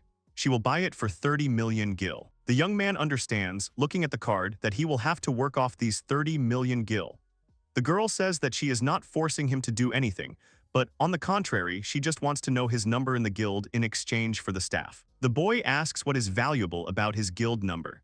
The girl replies that in order to give a personalized request, she needs to know the number. She does not force him to fulfill these requests, but she simply plans to reward him well for accepting them. Eldo understands that this girl is willing to pay 30 million gil just for the opportunity to give him a personal assignment. He asks if it's too much for him since he's only an F-rank adventurer. The girl replies that it's an even better opportunity. She must appropriate it before other trading companies find out about its power. The girl also adds that this is the amount given for an A-rank adventurer. Eldo understands that she wants to make an investment in the future. He smiles and says that he will gladly accept her offer. The young man takes the staff with him and tells the girl to be gentle with the personal orders. The girl smiles and asks to wait for him impatiently. After some time, Eldo was walking down the street. He thought that was expected from the head of a trading company. She bought a good weapon without thinking. But in fact, he understood that he had received even more than he needed. It was scary to even think about what the orders from Mina would be. If it was unrealistic, he would refuse. He was walking down the street, but suddenly the young man turned around sharply. Eldo thought that someone was following him. It seemed as if a new problem had befallen the hero. He held his new staff in his hands. He decided to go to the alley and then suddenly asked who was there. He threatens that if the criminal does not come out now, the young man will consider him an enemy. Suddenly, a man runs out of the alley with his hands up and shouts for Eldo to wait. He is trying to say that he is not some suspicious person. The man takes off his hat and says that he came from the guild. Eldo asks if he really is from the guild. The man said that he had seen Eldo active then on the ship, and he had interested the man. Eldo asked if the man had sailed on it and why he had inquired why he had followed the young man then. The man happily says that he wasn't stalking the boy, but rather observing him. He wanted to make him a scout in the guild since Eldo is such a strong swordsman. The young man asked what a scout meant. The man replied that the guild had a position called a righteous tamer. Unlike a swordsman, he received a fixed, large reward, and he was looking for a suitable person for this job. The young man thinks about it being like a public servant. He thinks about doing it while he has a low rank, although it seems like he will be forced to do some dirty work. The boy apologizes and says he wants to act freely. The man says he understands and will therefore leave Eldo alone, but if the boy changes his mind, he can come to the guild at any time. The man laughs and says that he will always be glad to see a person who managed to notice him on his tail. He also says that if Eldo tells him at the guild that he is from Lydia's, then he will be accepted immediately. Left alone, Eldo thinks that there was no such profession in BBO. The tasks were constantly updated and nothing happened if they were not taken. In this world there are clients, and there are those who get into trouble if they do not take the job. He decides to start with what he can do. He comes to the Adventurers Guild and doesn't understand why there are practically no quests on the quest board. Eldo says that even though this is a capital guild, there are very few taming assignments. It turns out that then the righteous tamers have nothing to do at all. He comes to the administrator of the Adventurers Guild and says that he wants to ask something about some tasks. The girl sweetly asks what exactly the young man is interested in. He asks if there are any tasks for taming monsters. The girl replies that there are not enough pacification assignments in the capital. The royal troops, in addition to training, are engaged in taming monsters themselves, so there are few of them here. Eldo understands that he needs to move to another place. He thanks the girl for telling him everything. He says that he refuses this assignment for now. He also asks if it is possible to change professions here. The girl asks the young man with a smile what position he wants to move to. He says he wants to become a sage. The girl says that the ball does not know such a profession. The young man thinks and understands that in this world, not much attention is paid to professions that are not obtained as a result of passing the ceremony of growing up. It turns out that they are unlikely to recognize anything that is not approved by the profession ball. In order to register a profession in the guild, you need to approve it by touching the profession ball. If the person is a wizard, he is fixed by the wizard's ball. Then the young man apologizes and says that he will not change his profession. He thinks that something will not necessarily be unprofitable just because he is a beginner. The girl says that she understands little about the lower professions, but perhaps the ball of the lower professions will light up. The boy asks what the lower professions are. The girl replies that the lower professions are berserkers and saints. They can be found in low-ranking teams, but most of them give up halfway through. The young man recalls that there were two categories at BBO: basic professions and higher professions. The basic professions included wizards, swordsmen, archers, healers, and so on, while the higher professions included the sage hero, as well as the berserker and saint. Higher professions are almost never seen at the coming-of-age ceremony. Apparently, the callings that were the best in BBO are considered the worst in this world. It's probably because with the same number of monsters killed, the level of the main profession increases significantly. However, the abilities of higher professions, even at low levels, should be superior to others. So if there is a small difference in levels, it is unlikely that you will be kicked out of the team. The young man asks why a saint is a lower profession, since even their basic ability, divine healing, restores more health than a healer. The girl asks about divine healing and asks what it is. Eldo is surprised by this. He doesn't understand what it is. As a guild administrator, he can't even know about basic abilities. He says it's better to remain a newbie. The girl agrees. The young man, walking along the streets, thinks that, apparently, even in the capital, there is nothing for him to do. It seems that it would be better to look for assignments in another city. Before that, however, he would stop by one place and say hello. The girl was sitting on the couch and asked if the young man needed anything. Eldo said that he simply thought he should tell him about his departure from the capital. The young man takes a cup of tea and says that he has become an adventurer on purpose, but there are no orders to pacify the city at all. The girl replies that the city has been relatively calm lately. Sure, it could be some kind of side hustle, but letting Eldo leave is a big miss for this country. Eldo asks not to exaggerate, but the girl says that she is not trying to do so. There are few strong adventurers, but they have such a big influence on the economy. The girl says that Eldo is one of them too, because it was he who recently saved the Maxia company's transport ship from sinking. On that ship were the leaders of the economic world, including her, as well as prominent members of the guild. She says that if that ship had gone underwater, chaos would have reigned in this country now. The young man understands that that ship is very cool, it turns out. The girl then changes the subject and asks where Eldo is going. The boy replies that he looked at the map and decided that he would first go to the nearby town of Fiesta. The girl says that this is a good choice, and she thinks that the young man will be able to find assignments for himself there. Then she remembers something and says that there is a good taming mission in the capital. Eldo is interested in this mission. She says that the mission is related to eliminating a giant C-rank mole. The youth says that he has not heard of a monster there before. In his mind, he assumes that it is a monster special from this world. Eldo asks where this place is now. The girl says that the Maxia company has fields in the capital. Of course, they are small compared to the grain-producing region. Eldo realizes a new fact about Maxia's company, that they are involved in agriculture as well. He asks if giant moles have really appeared in these fields. The girl answers in the affirmative. She says that if Eldo starts right now, she will pay 500,000 gil for each monster. And she also wants the young man to destroy them all. The young man understands that this is simply an unimaginable reward for the task of pacification, so he says that he will gladly take on this task. The girl thanks the boy and then says that it is a really difficult task. Eldo really saves them by accepting it. The boy is surprised and asks if it is really so. The girl replies that the giant moles are hiding underground, so it will be quite difficult with them. The young man says that he will at least try. The girl suggests that the young man take a map and a written request before leaving. After some time, the young man went beyond the city walls and came to the company's field. According to the map, he had reached the right place. He looks around and says that everything looks just like the countryside. He understands that even in the capital there are such places. The girl said about small fields, but the young man did not understand where they were. He decides not to think long, but to go and just ask the administration. The young man approaches a small wooden house and knocks on the door. A woman comes out to him and asks if the young man has any business in the rural administration of the Maxia company. Eldo says that he came on behalf of the head of the company, Mina. He shows the written order. The woman takes the sheet and is delighted. She calls Eldo an adventurer and then thanks him for accepting the request. The woman says she's counting on him. Eldo asks the woman to wait, then says he's come to tame the giant moles. He asks which of these are Maxia's company fields. The woman says that all the fields here belong to the company Maxia. Eldo is surprised that this is such a huge area. He remembers Mina's words about the small fields here and wonders where they are small. He realizes that the situation is the same as it was in the bar. He tries to understand how influential Maxia's company is in this world. Eldo says he has one question. It will be difficult to clear the fields without damaging them, so is everything okay?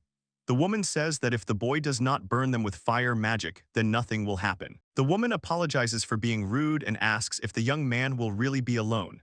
If it all takes too long, it would be better to look for someone. Eldo says that everything is fine because all the monsters will gather here. The woman does not understand what the young man is talking about. The boy uses the ability Earth Lure. This is an ability that spreads magic on the nearby surface. This is because underground species do not look for food with their eyes but by smell or magic. Using their instincts, Eldo plans to lure the monsters here. After a while, Eldo realizes that monsters have come here. Suddenly, moles appear from under the ground. The young man holds his staff in front of him and says that he understands everything, because, of course, the earth will be ruined if such monsters destroy it. He uses the ice block spell and ice shards appear from above. He taps the ground with his staff and the shards fall down. He seals the monsters in huge blocks of ice, and the moles cannot even move. The young man turns to a woman from the village administration, who is standing in complete shock somewhere nearby. He apologizes and says he caused more destruction than he intended. The woman says everything is fine and then thanks the young man for his help. After some time, the special personal assignment to tame the giant moles was completed. Later, the young man came to his customer. The maid who saw him off said, turning to Mrs. Mina, that the man who had the gold card with him had come to her. The girl turns around and says that the young man came back very quickly and then asks if maybe he forgot something. The young man says no, he has finished this task. The girl smiled and said that he was quick, and then came to her senses for a minute and asked in shock about what he had just said. She asks if he really finished the task that quickly. She says there were 20 giant moles. The boy replies that there were 31 in total. He did a thorough reconnaissance, so it is an accurate number. He also says that he has already reported everything to the guild. Mina says that it hasn't even been 3 hours since Eldo was able to deal with them so quickly. The young man says that he lured them with magic. He explains that he placed delicious magic, and then used the ability Earthbait to destroy the place where they were gathering. Mina says that this is the first time she hears about this, and then asks the young man that he understands not only the sword but also magic. The young man says that it's not that he understands it but that it's just his main profession, so the sword is just a help to him. The girl says that Eldo is not a human. She announces the completion of his mission. The young man intends to head to Fiesta. Mina says she will pray for him because adventurers can't do without traveling to different cities. After some time, the young man comes to the Adventurers Guild. The administrator gives him the money and announces that his reward from the Maxia company was 20 million gil. The young man is surprised by such an impressive amount. The girl says that this is probably an additional reward. Eldo will think about the fact that although they say about him that he is too strong, the same can be said about Maxia's company. A few days later, Eldo arrives in Fiesta City. He immediately heads to the Adventurers Guild and sees the task sheets there. However, there are very few of them. He thinks that maybe there are few monsters here too, because the city is located not far from the capital. Although he will go to another place later, but since he came to Fiesta, he wants to complete the tasks here as well. He turns to the girl administrator and asks if he can ask a question. The girl asks what the boy is interested in. Eldo says that he wants to take on a task and if it will be possible to report on an assignment received in another city. The girl says that if the guild is within the country, then it is possible. If the young man takes with him a written request and a body part of the tamed monster as proof, then everything will be fine. He chooses several tasks and says he wants to take them.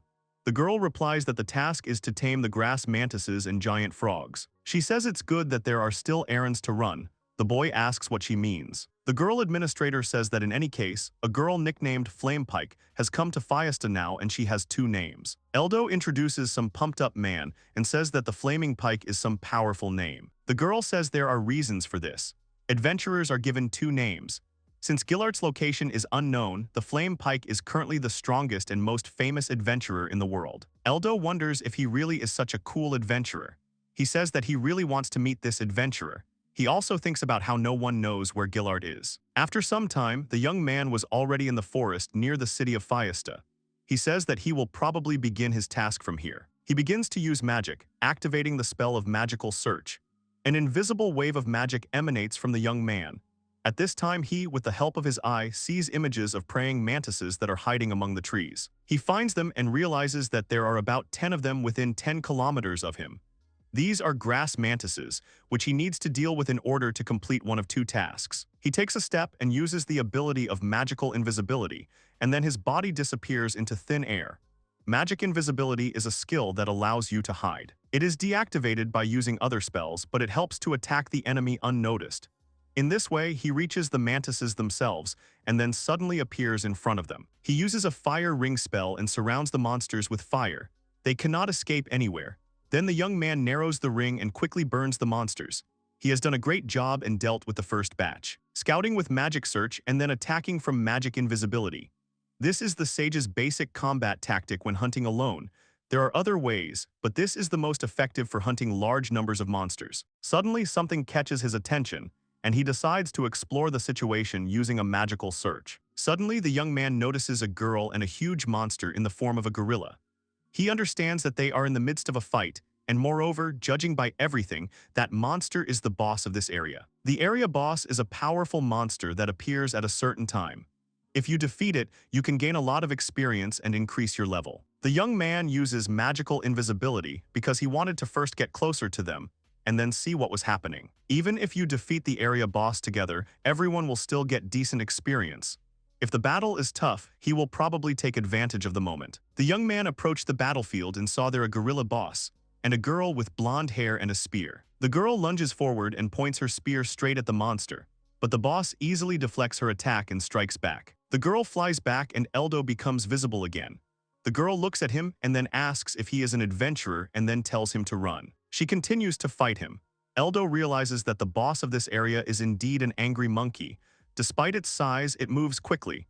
It is harder to defeat alone than the sea dragon. However, this petite adventurer girl fighting him has surpassed all his expectations. The young man understands that things are bad and he feels like he should step in and help her. He thinks that his abilities are not enough to defeat this boss on his own, so it's time to spend skill points to get new useful abilities. Usually to obtain abilities, it was necessary to go through a ceremony in a church. He uses ability 1208 Blood Poison and then ability 1211 Shadow Fog. He suggests that if it's the same principle as BBO, the commands should work. Eldo says he's ready now. He first uses a sticky bomb, then a magic lure, releasing magical waves from himself. The monster stops abruptly in front of the girl, then turns around and runs straight at Eldo. The girl stutters and asks what all this means. Eldo understands that the magic bait is a spell to help provoke the enemy. However, it attracted his attention for a reason. Suddenly, the monster steps into the goo left by the sticky bomb and then falls face down into the ground.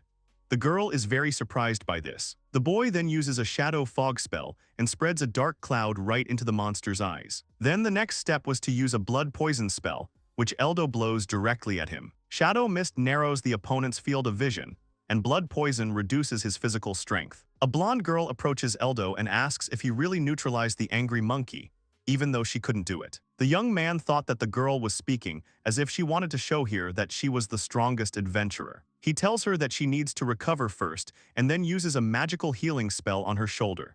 The girl says that the pain is gone and then asks the boy what he did. Eldo says he was just using healing spells. The girl says that means the boy can use both combat and healing magic. She has never heard of adventurers like him. Eldo understands that neither the sages nor even the adventurers know about basic self-healing. The young man says that the main problem now is not this, but the boss who lies nearby. The girl didn't understand what he was talking about, so Eldo said that he didn't finish him off completely, and that he had a low level, so the spells he used weren't that strong. Of course, he will definitely finish him off if he continues to use blood poison, but unfortunately, it will take too much time. He thinks of looking for reinforcements.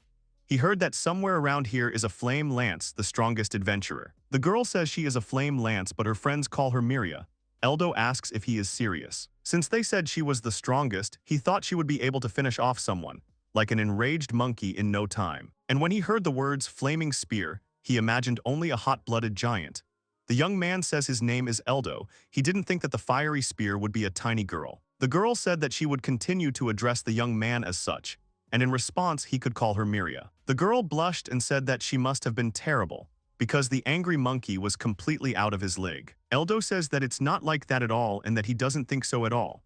Eldo changes the subject and says that it's called a flame lance because of its flame weapon ability. The girl says that the young man is no slouch and everything is absolutely true. He understands that it turns out Miria's profession was the highest in BBO, but she is considered the lowest here. The girl has a profession, hero. He thinks it's a waste. The hero's high-level abilities are extremely advantageous. If the girl had high-level knowledge and skills, she would have dealt with the enraged monkey in no time. However, if she is a hero, then there is nothing to say. This battle will soon be over. He asks Miria for a favor. He says he will hold off the monkey, and the girl should attack him alone at that time. Even the most basic abilities like a combination attack should be powerful enough. Miria asks what a combination attack is. Eldo realizes that this world has surpassed all his expectations. In this case, he tells the girl to repeat everything he says. The boy asks to tell about the ability 1321 called Combined Attack Activation. The girl says these words and a skill panel appears in front of her. She gets scared and asks what it is. The boy tells her to try swinging the pike, shouting about a combination attack. The girl was waving her pike and started shouting about a combination attack, and suddenly her pike started to glow. She asks about the ability that worked and if it is really possible to master skills this way. Eldo says that of course there are other ways. The girl asks who the young man is.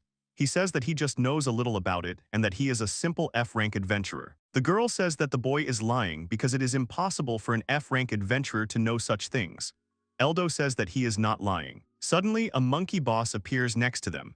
Eldo realized that this boss had torn out a piece of earth to which he was glued. The boss then slams his paws into the ground and breaks the piece of earth that was glued to it. Eldo says that he can't see anything, but still asks the girl to be careful because he might attack at random. Miria shouts that this way they will be able to get closer to him. Eldo says that now he will remove all spells and will take all his attacks himself. Miria in turn must attack him with a combined attack. The girl says that this is impossible. He says that everything is fine and he will contain this monkey, and the girl must give it her all. The girl said that she understood and asked to rely on her, and she herself took a fighting stance. Eldo gathers himself, holds his staff out in front of him, and casts a nullification spell. The monster rushed towards Eldo and Miria with a terrible roar. He swung his arm to attack, but Eldo held his staff out in front of him and took a powerful blow from the monkey boss. He used a magic defense spell. It is not an iron wall, of course, but this is the defensive ability of the sages. Then the young man gives Miria the command that it is time to attack now. The girl uses a flame weapon spell, and her pike ignites with scarlet flames. The girl uses the next skill, a combination attack that Eldo taught her. She hits the monkey right on the head. Then the girl's pike suddenly catches fire and starts spinning. She is very surprised by this and screams that she can do it. Miria lunges forward and delivers a final blow straight into the monster's chest, causing the flames around the pike to swirl in a crimson vortex. The monkey starts smoking all over and then falls unconscious. The girl comes to and looks at the pike.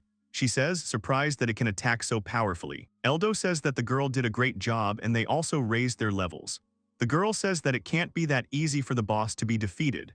Eldo says that it's all thanks to the girl because he only stopped its attacks. The girl is surprised that the boy is taking it so lightly and says that it is simply unrealistic. She says that the boy has such knowledge about abilities that she does not believe his word that he is an F-rank adventurer. The boy then says to Miria that it won't be long, but could she form a team with him? The girl asks that she is also in a team with Eldo. The young man says that he has been fighting bosses a lot lately. In such cases, he fights himself whenever possible to earn experience, but it takes a lot of time alone, and with her fire power they will deal with it quickly. Eldo says that they will split the reward in half, and he will also tell her about the abilities. He asks the girl to think about it. Miria says that she has no reason to refuse, but she still does not believe that the boy is F-rank. She extends her hand to him and says that she does not think he is a bad person. They shake hands. The girl says that she is counting on Eldo and the boy reciprocates. After a while, the girl asks about the combination of abilities. Eldo answers that by using skill points, you can get new abilities. In short, this determines the course of the battle. The difficulty is that even with leveling up, you can't learn all the abilities, and you can't convert them back into skill points. The girl asks what to do in such a case. If Eldo is so good at this, then why doesn't he know what abilities to upgrade to become stronger? The young man replies that he doesn't know whether the girl will like it or not, but there is one combination that he considers unbeatable. The girl asks if the boy will tell her about this combination. The boy asks if it is too fast. He asks if Miria has ever learned the ability before. The girl gives a positive answer, and then says that before meeting the boy, she thought that abilities become available as experience accumulates, which is why she learned the flame weapon in this way. He thinks that usually the study of abilities happens in the church, but the fact that Miria doesn't even know about this is why the girl doesn't progress in understanding abilities. The boy asks the girl what level she is. Miria replies that she is level 18. The boy says that she needs a few more levels and then asks the girl why she doesn't want to level up some more. Miria says that they can, of course, swing, but what will they do with this huge monkey? They need to hand it over to the guild, and before that, they still need to cut it up. He replies that there is no need for that. He uses a magic gathering spell, and the monkey falls into some dark liquid and then disappears. The girl asks where the monkey is going. Eldo says that he used the magic gathering spell to move her to another space. The girl asks what another space means. The girl decides not to question the young man, but says that, apparently, Eldo will always find something to surprise her with. She says that she will do everything in her power, so they need to go. After some time, they encountered another monster. Miria attacks the monster with a pike right in the chest, and Eldo uses his spells. Suddenly, they notice that the sun had already set, and everything had become dark. Eldo tells Miria that they must not overexert themselves, and that they must return to the city. Eldo was level 10, and Miria was level 19. The girl said she agreed to return to the city. After some time, the girl administrator in the guild wondered what was lying in front of her. Miria says it's an A-rank monster called an enraged monkey. The girl apologizes and says it's the first time she's seen it. She runs away and says she'll call the branch chief. Eldo turns to Miria and asks her to come over for a second. He asks the girl to say that she defeated this monster herself. The girl asks why she should do that. The young man replies that he doesn't care about achievements, and he doesn't want to make a fuss over the news that a newbie has defeated an A-rank monster. The girl says that if the young man suddenly changes his mind, he can speak up right away. Suddenly, a man runs into the room and apologizes for keeping them waiting. He then asks if they really defeated the A-rank monster. The girl says that this is indeed the case, and then asks how much they will pay for the angry monkey. The man asks again and says if he really heard right about the angry monkey, could they really defeat this monster? The girl turns around and says that Eldo did most of the work. The young man starts shouting and asks what about their recent conversation. The girl apologizes and says that everyone was just silent and she had to say it. The man says he has never seen the boy before and then asks him if he has two names. The girl says his name is Eldo and he is a rookie of rank F. The man asks if a rookie of rank F can compete with a monster of rank A. The girl says that she thought so too, but the boy is very special. Miria says that's why she also felt like she was being played, but it's probably because of the system of not being able to level up the rank for beginners. The young man asks what the girl means. He asks if it's true that newbies can't rank up. Miria replies that she didn't expect that even Eldo might not know. She says that newbies can't rank up, and it's very difficult for lower jobs to do so. She says that she also had to work hard to reach rank B. She heard that this was done to reduce the number of adventurers who died, because their rank did not match their actual capabilities. He asks if it's okay if they've done the same task. The girl replies that she heard that it used to be a hindrance to rank advancement.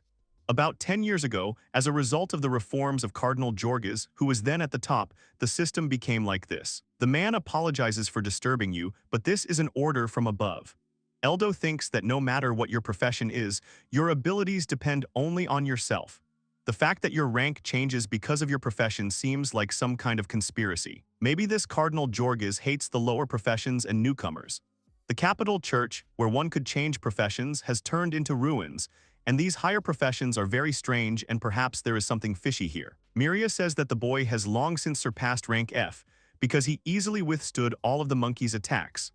Eldo realizes that the girl must have completely forgotten about their conversation. The man says that it is unbelievable. Namely, the newcomer Eldo with rank F is unbelievable. He then asks Eldo's name again and then asks if he is the one who joined the guild in Ilia. He explains that there have been rumors that a frighteningly strong F-rank newcomer named Eldo has appeared in Ilia. He apparently fought the sea dragon himself. The boy realizes that the rumors have already spread that far. It seems that this is not a case where he should be worried about whether he will stand out or not. The man says that if the boy is that Eldo, then he offers the boy a special procedure to increase his rank. The boy asks if this can be done. The man says that if he has a recommendation from the department head and the achievements needed to advance in rank, then his application will be approved as an exception.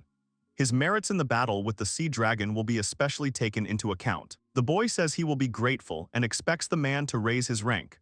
The man asks to see the boy's guild card for verification and then says he should be the one thanking him. He says that being involved in advancing to the rank of an outstanding adventurer is considered an achievement in a newbie's career, so the man carefully looks at his guild card. He looks at his sage profession and says that it is an unknown profession. The same with the lower professions. Since there is little information about it, the young man will have a hard time. The girl says that if she had been born 20 years ago, she might have been treated like a newbie too. Eldo thought that heroes were also an unknown profession. However, to be honest, looking at Miria, he realized that the hero profession had not yet gained fame. Since the sage does not fall at the puberty ceremony, he may always be treated inappropriately. But this is not such a problem because he knows everything about the profession of a sage. The man says that everything is fine and the rank up procedure was successful. Now the young man has rank E within the system. You can only rise one rank at a time, so he can come again when he has accumulated some achievements. The conversation went a little off track, so the main topic was the ransom of the angry monkey's materials. After some time, a young man walked with large bags. There were more than 100 million in the bags. In this world, you can live for a month on 200,000 gil, and when you have a whole 120 million gil, you don't have to worry about money for the rest of your life. The bags turn out to be heavy, so he decides to hide them in another space using magical gathering. Suddenly, Miria calls out to him and says that they have already sorted out their affairs, so maybe he will tell her about the abilities. The young man says that today is too late. Tomorrow, he will give the girl a lecture before hunting in a new place. The next morning, they arrived in some forest. Eldo asks if the girl is ready. Miria is in a fighting stance, and then asks the young man to wait because right in front of her is a blood tiger, a terrible animal. Eldo thinks that the blood tiger in BBO was not such a strong monster. He asks the girl if it is strong. She says that it is the strongest B-rank monster. It has high stats and endurance and even higher mobility. Eldo says he understands, but in that case she'll probably still somehow deal with him using the combinations he told the girl about in the morning. The girl asks if Eldo is trying to comfort her. She then grabs the spear and says that frankly she thinks she can do it. Eldo smiles and starts watching the girl. She takes the spear and lunges. The tiger rushes straight at her. The girl uses the ability of the attack field, and then her body begins to glow and is covered with some kind of light. She deftly dodges the tiger and moves right behind him. Eldo thinks that the attack field is an ability that is active for 10 minutes, during which it makes the owner stronger. The girl then uses a combination attack and attacks the tiger with a spear. She uses a combination attack again and hits the tiger again. The monster feels pain in his neck. Then the girl pokes the tiger in the side with the other end of the spear and uses the ability to pierce defense. The young man understands that defense piercing is an ability that locally reduces the strength of armor. Then the girl uses the ability of the auxiliary attack. The young man understands that this ability increases the damage of the next blow several times. The girl looks at the tiger and then he tries to escape from her, jumping on the trees.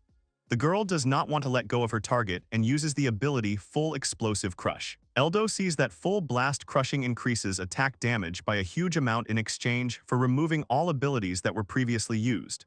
This skill is the ultimate attack for the hero. The tiger tries to run away from the girl, but Miria stepped forward and then used an attack from her ability. She fires a fiery projectile from her spear, which tears the tiger in half. The girl remained in her place and smoke was coming from her pike.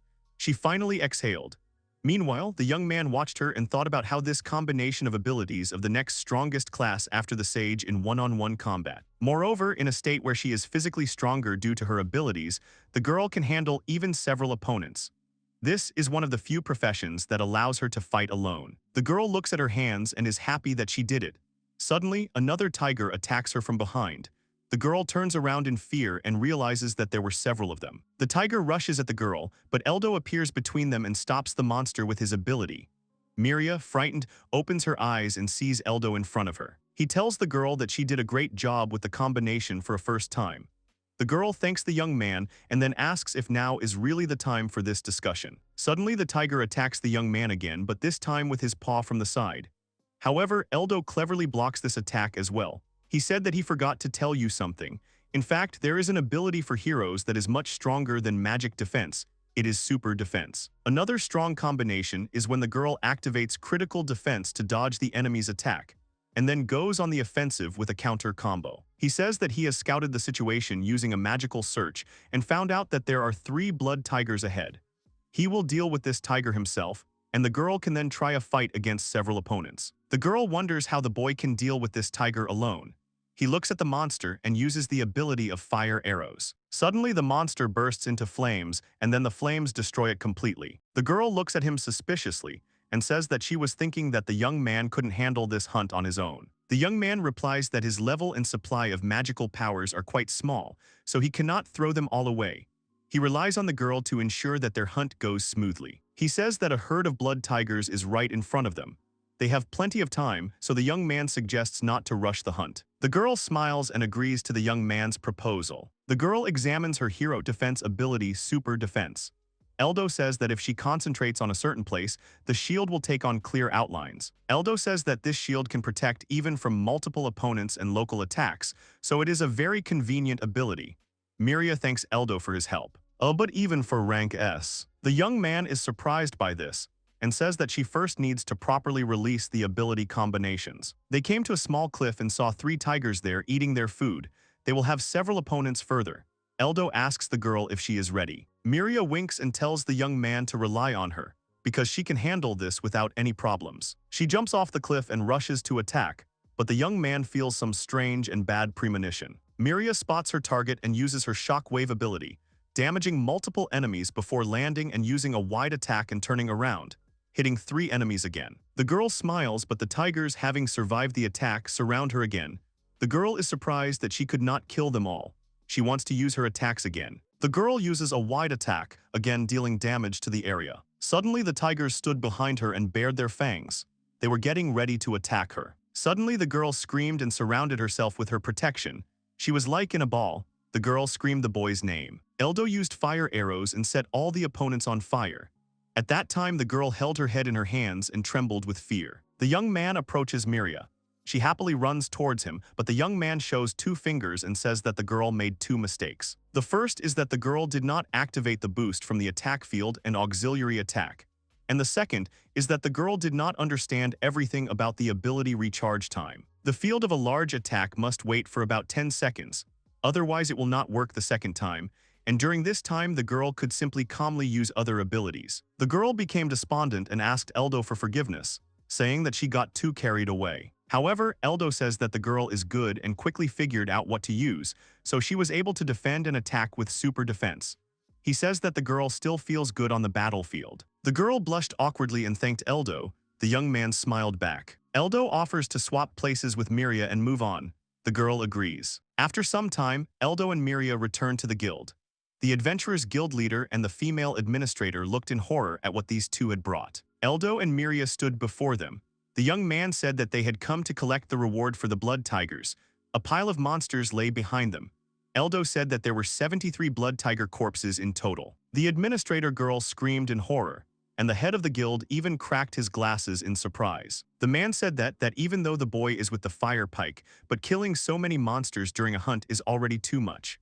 The girl says that Eldo is really strong, even though he is now ranked E, but it still does not look like reality at all. The boy then uses his ability to get more tigers out of there. The man asks what he is doing. The boy says that he used the ability of magic gathering. He transfers monsters to another space created by magic. The man says that this is the first time he has seen such magic, but it is simply amazing. Miria says that Eldo also has knowledge and power, and he does not want to become famous, so she simply does not understand him. The man says he understands everything and that he guarantees confidentiality, so they have nothing to worry about. The boy thinks that his words are somehow not credible, but still, no one will believe his story about a low-ranking rookie adventurer. The man asks if the boy should be promoted to D rank. His results for this task will be enough. However, for C rank, confirmation from another department head is required. It may not be possible to further increase the rank in the same way. The young man says that whatever the case, he relies on the man with the rank increase. After a while, the guild leader gives Eldo his document and says that he is now a D rank. He asks if they will continue hunting. The young man says that this is a good question. They have plenty of money, so the main reason to continue hunting will probably be to develop skills. Miria is very sad and says that if it is possible, she will try to level up. She wants to do tasks that will be considered as serious merits in the guild. This way she can get closer to achieving her goal. The young man asks what goal she is talking about. Miria apologizes and says that she did not even consult him. Eldo replies that everything is fine. The man talks about merits and notes that he has one assignment that only such powerful adventurers can do. This assignment is a reconnaissance mission in the Forest of Death. Eldo asks about the mission and says that the name does not inspire confidence. Miria says that the name speaks for itself. This is a dangerous place. It is a terribly dangerous region. They say that the number of those who went deep and managed to return alive is only 10%. The man says that this is all because only high-ranking monsters appear there, so one must be careful in choosing who can be entrusted with such a task. Miria asks Eldo what they will do. She certainly thinks they are capable of doing it. Eldo says the girl is right, but he asks if they can see the contents before they make a decision. The man shows them the papers. He says that this is, of course, a general map of the forest, but in this place there should be a huge, eye-catching pillar. He draws it on a piece of paper and says that the pillar has a certain shape. Eldo says, is this really a sealed pillar? The man asks, does the boy really know about this pillar? The sealed pillar is where raid bosses are imprisoned monsters that are many times stronger than the bosses of the area. In BBO, during events, the seal was removed and powerful monsters appeared from there. The man says that the mission is to check the condition of this pillar. The other day there was a rumor that a sealed pillar had appeared. He wants Eldo to go and check whether this is true or not, because otherwise measures must be taken. Eldo talks about preventing rampage. The man asks if the boy really knows about this too. He asks if he is the guild leader by chance. Eldo says he learned about it as an adventurer. Rampage is a phenomenon where a huge number of monsters appear before the seal is about to be released. They seem to be running away from the raid boss, senselessly and headlong. They cause catastrophic damage to the villages and towns that they encounter along the way. The man says that there is also a device here that protects the population from evil spirits. but its scale and fuel reserves are limited, so he would like to have some information. The young man becomes serious and says he understands everything, then says they agree. The man replies that they owe him one. Eldo asks Miria, saying that this mission is really dangerous. There is a chance that they will end up in the center of a terrible rampage. The girl confidently answers that she is going there consciously. The next morning, Eldo and Miria were already in the forest. They attack the monsters they encountered in combination, one after the other. He sighs and says that there are so many fierce opponents, which is what was expected from the Forest of Death. The girl says that they will definitely move forward without any problems. They just need to push a little. Eldo notices something strange about the girl and decides to ask her what's wrong with her and why she's so fussed. He asks if achievements are really that important to the girl. The girl replies that it is a system of rewarding adventurers. The young man asks what kind of system of rewarding adventurers is, because he has never heard of it. The girl says that you can become an aristocrat if you have a rank, and your merits are useful to the country. This is the only way for an adventurer to obtain the title of aristocrat. She turns around and says her goal is to become an aristocrat on behalf of her bankrupt and titleless family. The young man understands that she is trying so hard to revive her family. He says that if this is so, then she needs to achieve something more significant. He suggests that the girl pull herself together and go ahead. She agrees. After some time, Eldo and Miria look at a huge stone pillar on which a huge drawing was depicted. The boy asks Miria if this is really the sealed pillar.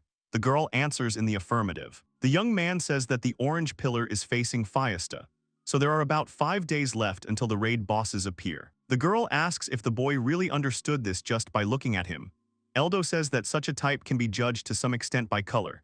The sequence is blue, yellow, orange, red, black. This order is a kind of countdown to the monster's appearance. Although they still have 5 days, there is not much time to prepare. He suggests that the girl return quickly with a report. After some time, they come to the Adventurers Guild, where the leader meets them. The man talks about the fire peak and says that they returned quickly. He asks about the sealed pillar. The girl says there are 5 days left before the rampage. The man asks what they mean. Eldo says that the man probably doesn't know about it, but the color of the pole can be used to guess how much time is left. The man thanks them for the report and says that he urgently needs to activate the protective device, so he asks them to wait here. A few minutes later, he apologizes to Eldo and Miria for keeping them waiting. He says the mechanism will start in about 4 days, so it seems they have time. He asks them to discuss the reward. He will write Eldo a recommendation for promotion to C rank, and for Fire Pike, if she also manages to overcome the manifestation of Rampage, he will write a recommendation for the exam for promotion to a rank. Or also says that they need to wait for the rampage itself first, so of course they are also preparing to repel it. The man says that Eldo and Miria will help them if they stay in the city for a while. 5 days later, on the day of the rampage, a huge dome covers the city. Miria asks if this is really a defense. Eldo replies that it is, and it seems to have been activated in time. Miria says that this is the first time she has seen such a thing. She wonders if this thing can really protect this place. Eldo says that it is not to prevent monsters from passing, but to use a special magical power to scare them away from the city and hide it. So they will go back and someday disappear. Then the dome suddenly disappears. The girl says it looks like it's gone and then asks if that's how it's supposed to be. The boy says it shouldn't be, so he suggests she go check it out. They run to a special device that activates the barrier and see that it has been broken. The young man sees a broken device, and then one dead person and one wounded person nearby. Eldo asks what happened here. The man tells him that the man got mixed up with the guards and destroyed the mechanism. Eldo notices a tattoo on the dead man's arm and recognizes it as the emblem of the organization Garden of Despair. He realizes that the man belonged to this organization and deliberately arranged for the destruction of the device during the rampage. He asks if there is any way to fix this device. The man replies that it is simply impossible because it is an unknown device that was passed down to them by their ancestors. Eldo realizes that this device is not under the control of the inhabitants of this world, so it can be considered a real out-of-place artifact. The man says that they will, of course, try to fix it, but even if they can fix it, they will have to launch it again, and for this they will lose at least 4 days again. The man says they can't do that. He gives orders to warn the residents to evacuate and to call any adventurers nearby. Eldo understands that even if he somehow manages to deal with a large number of monsters, raid bosses are a completely different level. Whatever raid bosses appear, their attacks will cause massive damage to nearby areas, so it seems there will be casualties. He says there is nothing to be done. He takes off and tells Miria that he is leaving the townspeople to her. The girl asks what the young man is going to do, to which he replies that he will try to stop the rampage. The girl asks how he is going to do it because even he can't do it. Eldo replies that he has one idea, but it is not a fact that everything will work out, so Miria must act with this in mind. The young man flies out of the city and Miria shouts after him. A few minutes later, he was already in the forest and saw several familiar and unfamiliar monsters. They were rushing straight towards the direction from which Eldo had recently flown in. The young man thought that he couldn't cope with so many monsters alone, but there was another way to stop the rampage. In order to stop him, Eldo needs to defeat the raid boss. He lands next to the pillar, which was no longer chained to the ground, but on the contrary was floating in the air. Suddenly a crack appears on the pole, and then it breaks into small pieces. Suddenly the earth shook, and someone's eye appeared right from under it. Suddenly something began to rise right from under the ground. The raid boss was a huge dragon. It was a lightning dragon that crushed the skies. It was a huge dragon whose entire body was covered in lightning. The young man clutches his staff and says he is ready to begin. In BBO, the sage was considered the strongest profession, and it made up 80% of the total number of players. He smiles and thinks decisively that it is time to demonstrate the reasons for this. At this time, there was a real panic in the city. Miria commanded the townspeople and asked them to hurry because a large flock of monsters was approaching. The man on the watchtower looked through the telescope and saw a huge number of monsters heading straight for the city. Miria pulled herself together and rushed straight to the city gates. They shouted after her where she was going because the city was closing the main gates. The girl shouted at them to close the gate quickly, and she would do everything to stop these monsters. She screams and says that they don't have time and then calls out to Eldo, as if addressing these words specifically to him. At this time, the main character stood right in front of the huge dragon and smiled, remembering the good old days. She said that when he first started playing BBO, the dragon was the former strongest boss at the initial level. At that time, this dragon gave the young man a good beating. Back then, even though he had the highest level, he simply lacked the experience. He wonders how many hundreds of times he died. The lightning dragon comes to his senses after waking up and looks straight at the hero standing before him. He then uses his lightning and strikes it straight into the tree that was next to the boy. But Eldo didn't even pay attention to it. He thought that the lightning dragon would cause damage just by its presence, so his business was not very good, but he had his own plan. Suddenly, the dragon uses lightning again and strikes the young man directly, but he remains unharmed. Eldo used anti-magic electricity at this time. This ability gives resistance to electric charges, and with its help, part of the damage can be reduced to 0. The dragon attacks with its huge paw, but Eldo deftly dodges and jumps away from the enemy. He thinks that he seems unable to directly attack this dragon right now. Suddenly, he looks up and sees the divine lightning skill that the dragon is using. The place where Eldo stood is covered by some kind of ball and then explodes. The young man manages to dodge at the last moment. His hair turns lighter from the lightning discharge. He looks at his burnt arm and thinks that this damage is from just being slightly grazed.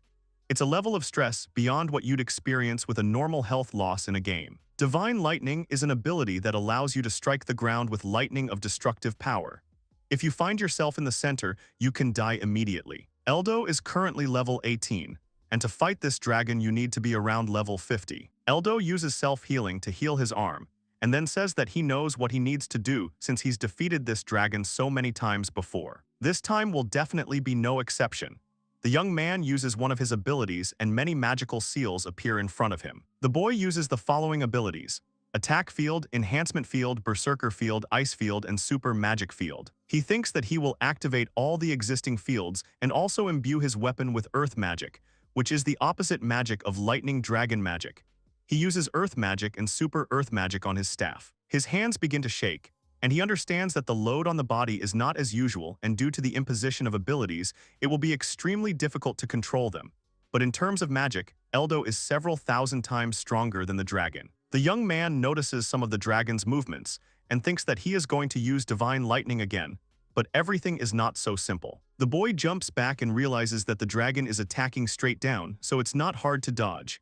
He tells him that he caught him off guard at first, but he won't fall for it again. He runs straight towards the dragon, but it emerges from the ground. The young man realizes that the dragon deliberately raised the dust to limit his field of vision.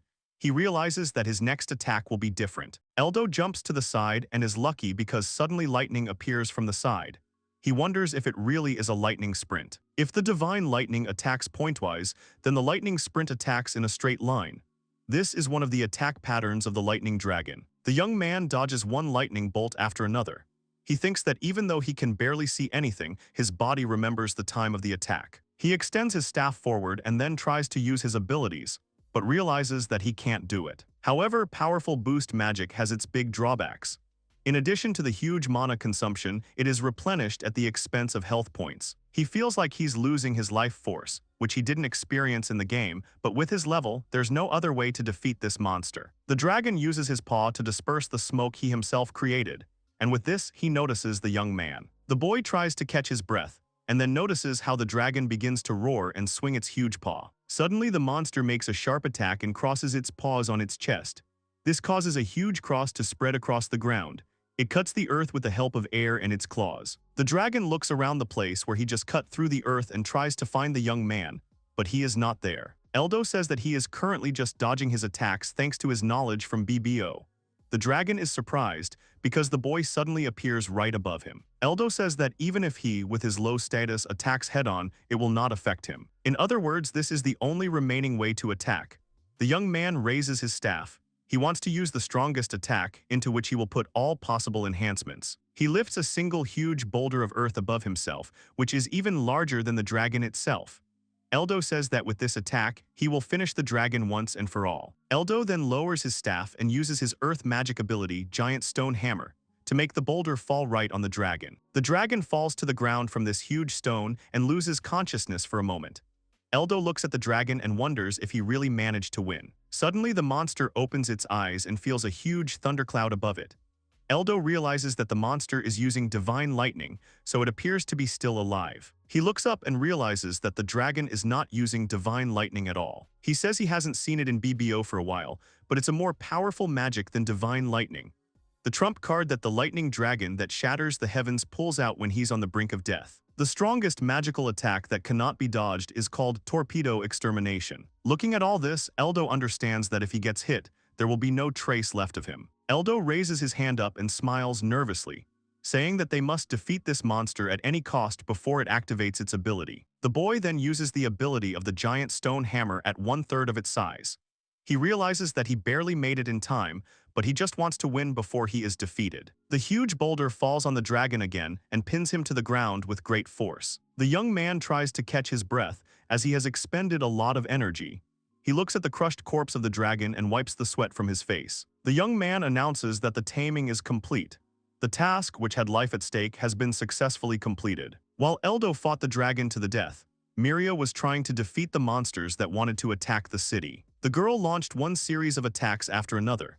At one point, she overpowered a huge tiger and then was attacked by an enraged monkey. The monster slammed its paws together, but the girl managed to dodge and jump up. She used her ability to attack the monkey from behind and thus was able to defeat it. However, her strength was running out and a crowd of monsters surrounded her. Right in front of the girl stood a huge tiger, and next to it were several more ferocious wolves. The girl realized that there were too many monsters, and she was no longer able to fight. Suddenly, the tiger began to dissolve and soon disappeared completely. The girl was very surprised by this, and then she saw Eldo, who was flying straight to the city. The young man saw several dead monsters and asked the girl if she had dealt with them. Miria replied that the monsters had vanished into thin air due to Eldo's hands. The young man apologized for taking so long to complete the task. Eldo said that he had destroyed the raid boss and that the rampage had stopped. Miria asked if that was true. The young man took out a dragon fang and showed it to her. Miria was surprised and said that the raid boss was an S-rank enemy. He hands her the dragon fang and says that this is his proof. The girl says that these are the remains of S-rank monsters. It's the first time she's seen one, but they give off a sense of trouble. However, the fact that Eldo actually fought one-on-one with an S-rank monster to stop the rampage is impressive. The girl thanks the young man and says that he saved her life again. Eldo says that he should thank the girl, but he wants to ask her for something. Miria replies that she will do everything in her power. He says he wants the girl to say that she was the one who defeated the raid boss and stopped the rampage. Miria is surprised. She screams that she will never say that. She did nothing, so she can't report the elimination of a rank S monster. The reward will also be incredible, so the young man must report himself. Eldo says the girl promised to do everything she could. He says he thinks it would be right for Miria to report this, not him. The system currently only allows you to move up one rank. In that case, it would be better if Miria moved from rank B to rank A than if he increased his rank D to rank C. He says that he himself wants the girl to become an aristocrat, and having an aristocratic ally is quite useful. The girl looks at him awkwardly, then closes her eyes and says that she understands everything. The girl says that she needs to become an aristocrat as soon as possible and pay off her debts. Eldo says that he is sure that the girl will succeed. She says that of course she has already thanked the young man, but she calls him very unusual because a newbie alone cannot defeat an S-rank monster. The girl says that she feels like Eldo is completely out of this world. The young man is surprised and asks the girl what she means. Miria smiles, winks, and then says that she is joking and that such things simply do not happen. Eldo asks Miria to at least say it this time as they agreed. The girl asks him to rely on her, but the young man somehow becomes uneasy. Meanwhile, warriors stood at the city gates to take on the monsters' attacks. They did not understand why the monsters did not come. The man who was on the observation tower also did not understand what was happening, because the monsters should have appeared here by now, but they suddenly disappeared. No one understood what was happening, but suddenly Miria came out to them. The warriors recognized her as the Fire Pike and then asked her what she was doing there. The girl awkwardly says that she dealt with the S-rank dragon that appeared from the sealed pillar.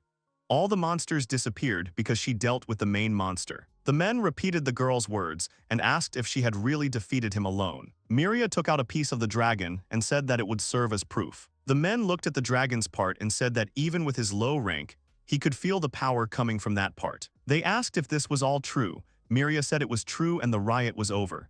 Everyone was happy and said they were saved. Suddenly, the guild leader comes up to Miria and says that the Fire Pike did a great job. Be that as it may, it turns out that it was possible to defeat the monster from the sealed pillar in this way. Although he had a hunch that taming the main monster might help, it was so strong that no one had ever been able to defeat this monster before, which was why they waited out the rampage before defending. When the mechanism was broken, the adventurers' guild leader was very scared, but thanks to Miria, they were all saved. Then the man asked about Eldo. The girl shuddered. She replies that she let him escape. To be honest, he was too tough to fight with an S rank.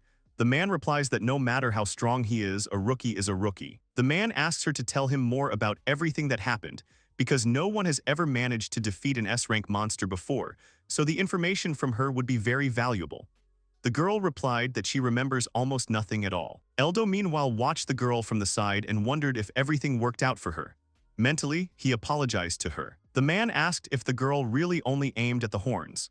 Miria replied that she noticed that it was his weak point, so she constantly directed her abilities at them. The man was surprised and said that usually the horns are the hardest part of the dragon's body and they are not easy to break.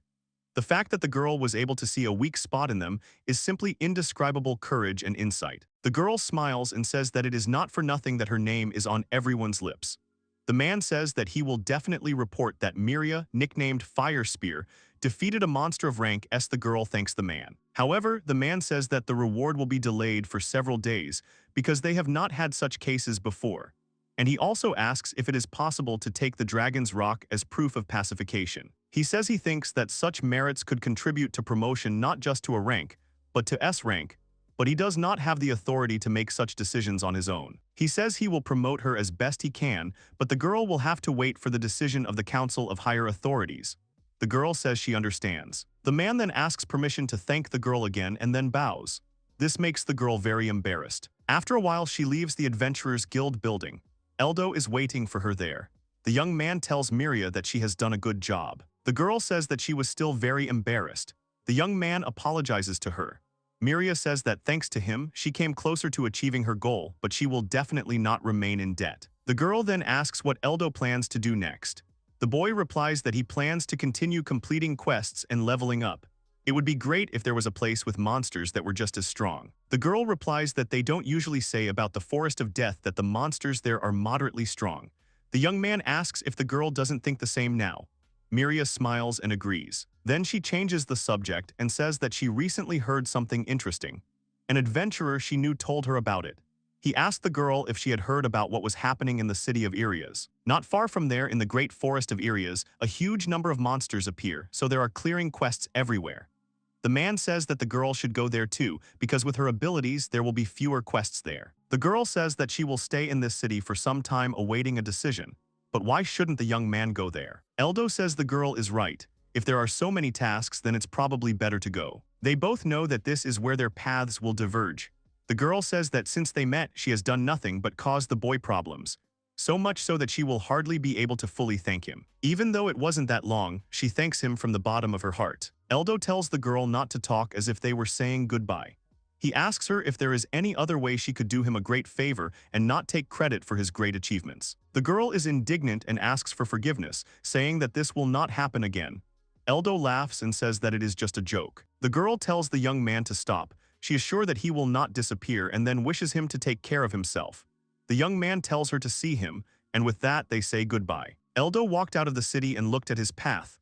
The boy smiled broadly and said that it was time he would go to Irias. A heavy downpour began. In the great forest of Irias, a large tiger with huge fangs ran through the forest thicket. The animal was hit on the head with an axe, and then dozens of arrows were fired at it. The huge horned monsters looked at their prey with a smile. They leaned over the tiger's body and tore it into several pieces with their huge hands. The monster roared loudly and began to eat the tiger's meat. He looked up at the sky and screamed. His fellows came up to him and began to eat the animal's meat as well. Eldo flew along it and looked at the map of the area with interest. He said that, if you believe it, it was somewhere here. Nothing was clear from above, he had to go down. The boy landed on the grass. He looked ahead and said that everything was clear, he could not be seen from above. Eldo looked at the city, which was surrounded by a protective wall. An oppressive atmosphere reigned here. He was walking on a suspension bridge that was swinging violently, and below was a fast river. Eldo spoke to look around. Apparently he would have to walk the entire bridge. A man shouted loudly at him to stay put and not move. Eldo stared in surprise at the stranger who stood guard at the entrance to their village. The man told Eldo that he seemed to have some business in Irias. Tell him what rank he was and why he had come here. The boy raised his head and replied that he was a D rank. Eldo added that he had heard that there were many monster taming quests here, which was why he had come.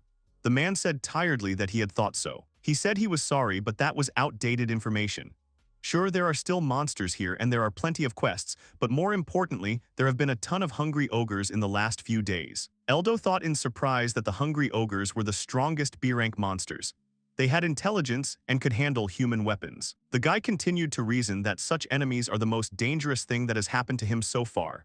Besides, if there are many of them, then there is a boss among them, most likely an ogre king.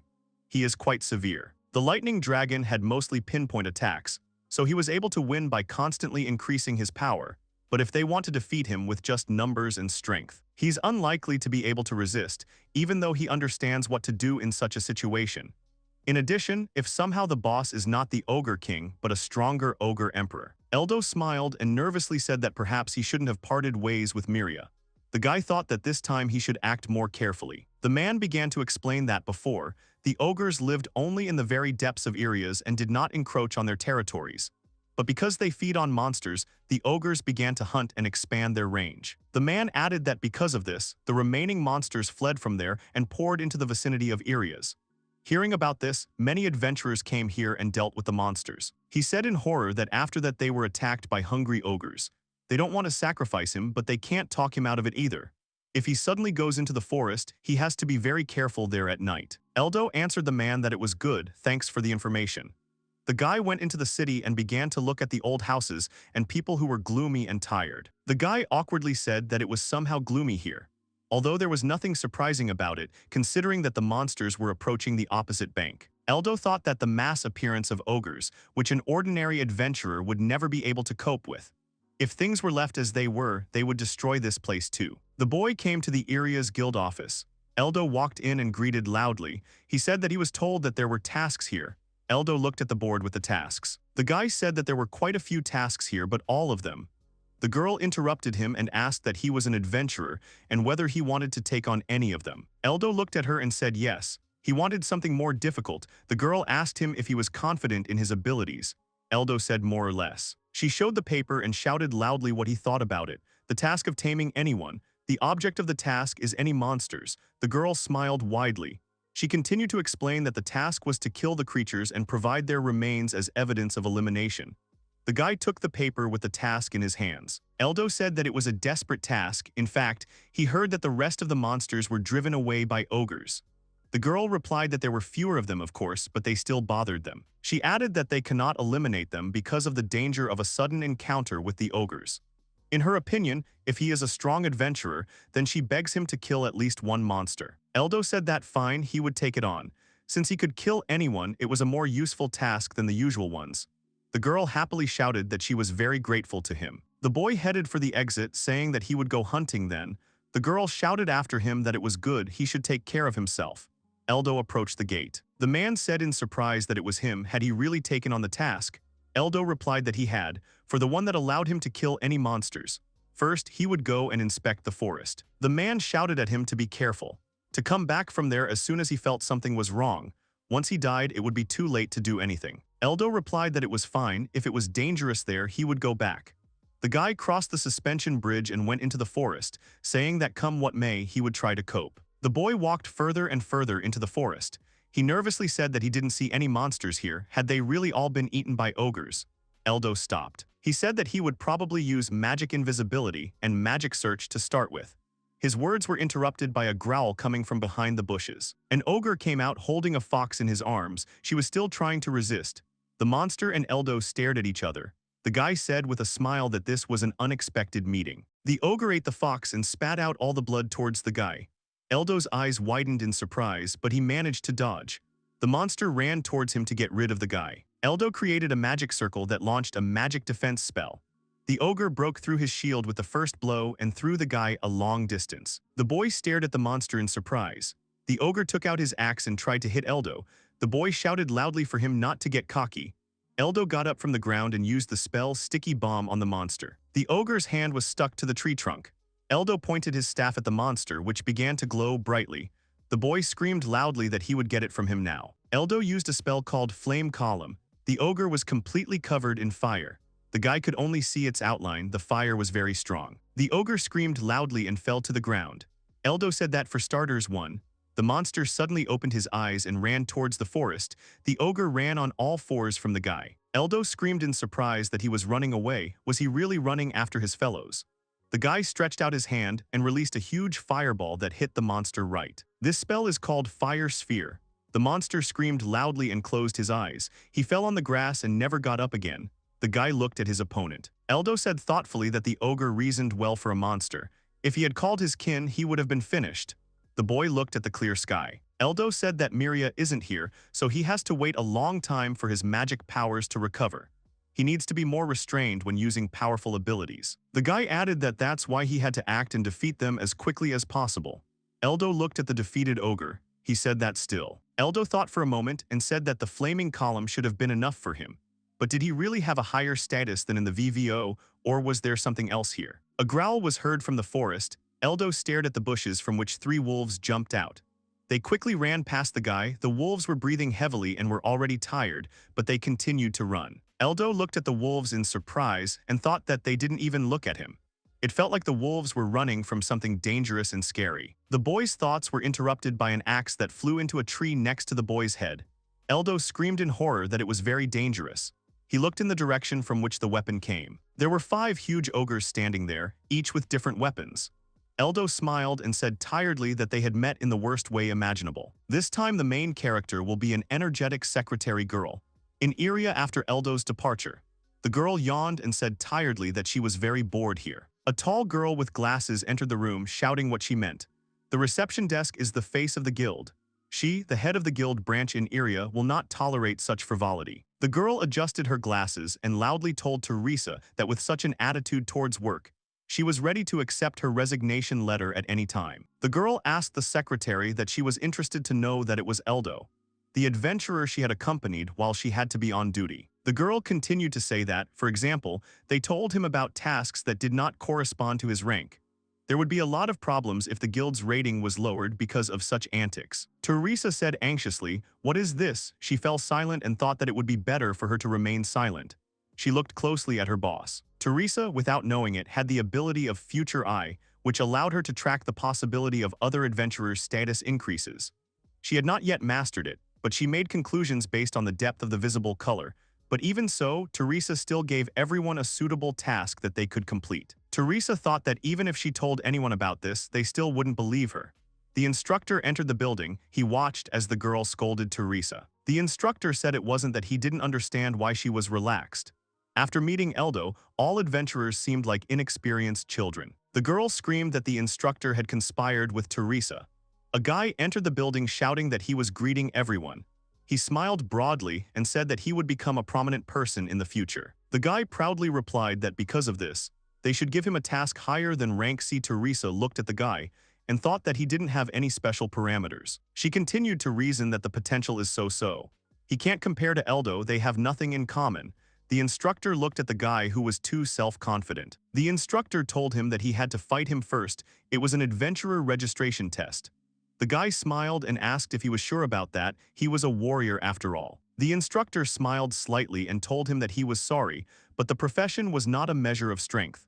The guy shouted that he would not complain later. They entered the battle zone 5 minutes later. The instructor came out without a scratch, but the guy was covered in bruises and scrapes.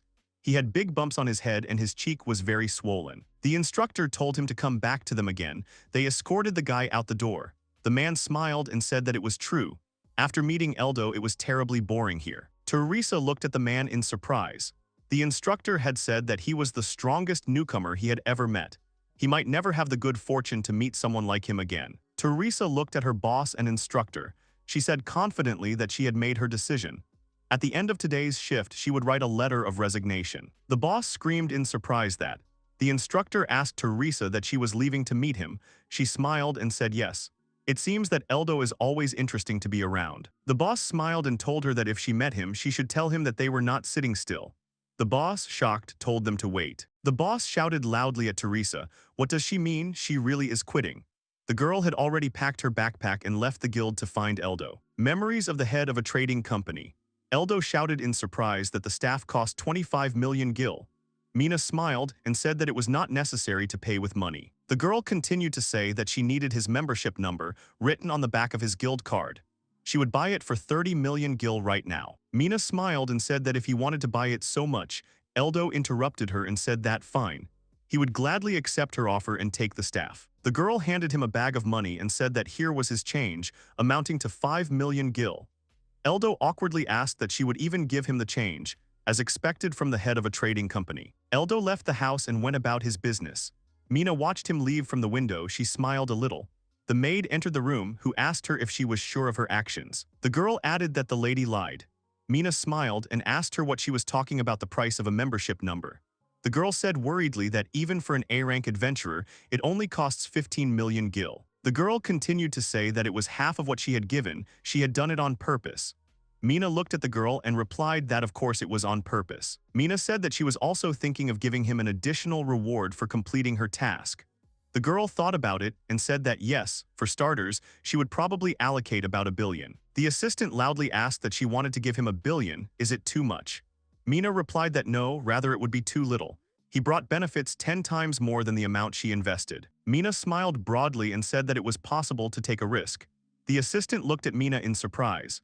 She thought when Mrs. Mina said take a risk, she was never wrong. He made her say it. The girl said that she understood everything and would do it right away. Myra thanked her. The girl sat down in a chair near the window and looked at the bottle with the elixir. The girl thought it was ready. This pale green medicine spiritual potion. Eldo defeated the dragon. She said that he would definitely become the strongest adventurer in the world. The girl thought and said that, although no, he already is. Mina looked at the sky and smiled widely in anticipation of their imminent meeting with Eld. The ogres began to approach the boy. They were grinning widely, showing their sharp teeth. Eldo thought tensely that they were moving faster than expected. The guy continued to reason that if he hesitated, it would be the end for him. In that case, he had to do something. He saw a passage between the high mountains. Eldo ran there with the thought that he was leading them to a narrow path. The guy shouted loudly to the ogres so that they would not come closer. Someone should help him. The orcs smiled widely. They were already imagining their victory over the man. The monsters quickly ran after Eld. They ran onto a narrow path with a loud roar. The guy blocked their entrance and exit with fire. The orcs were trapped.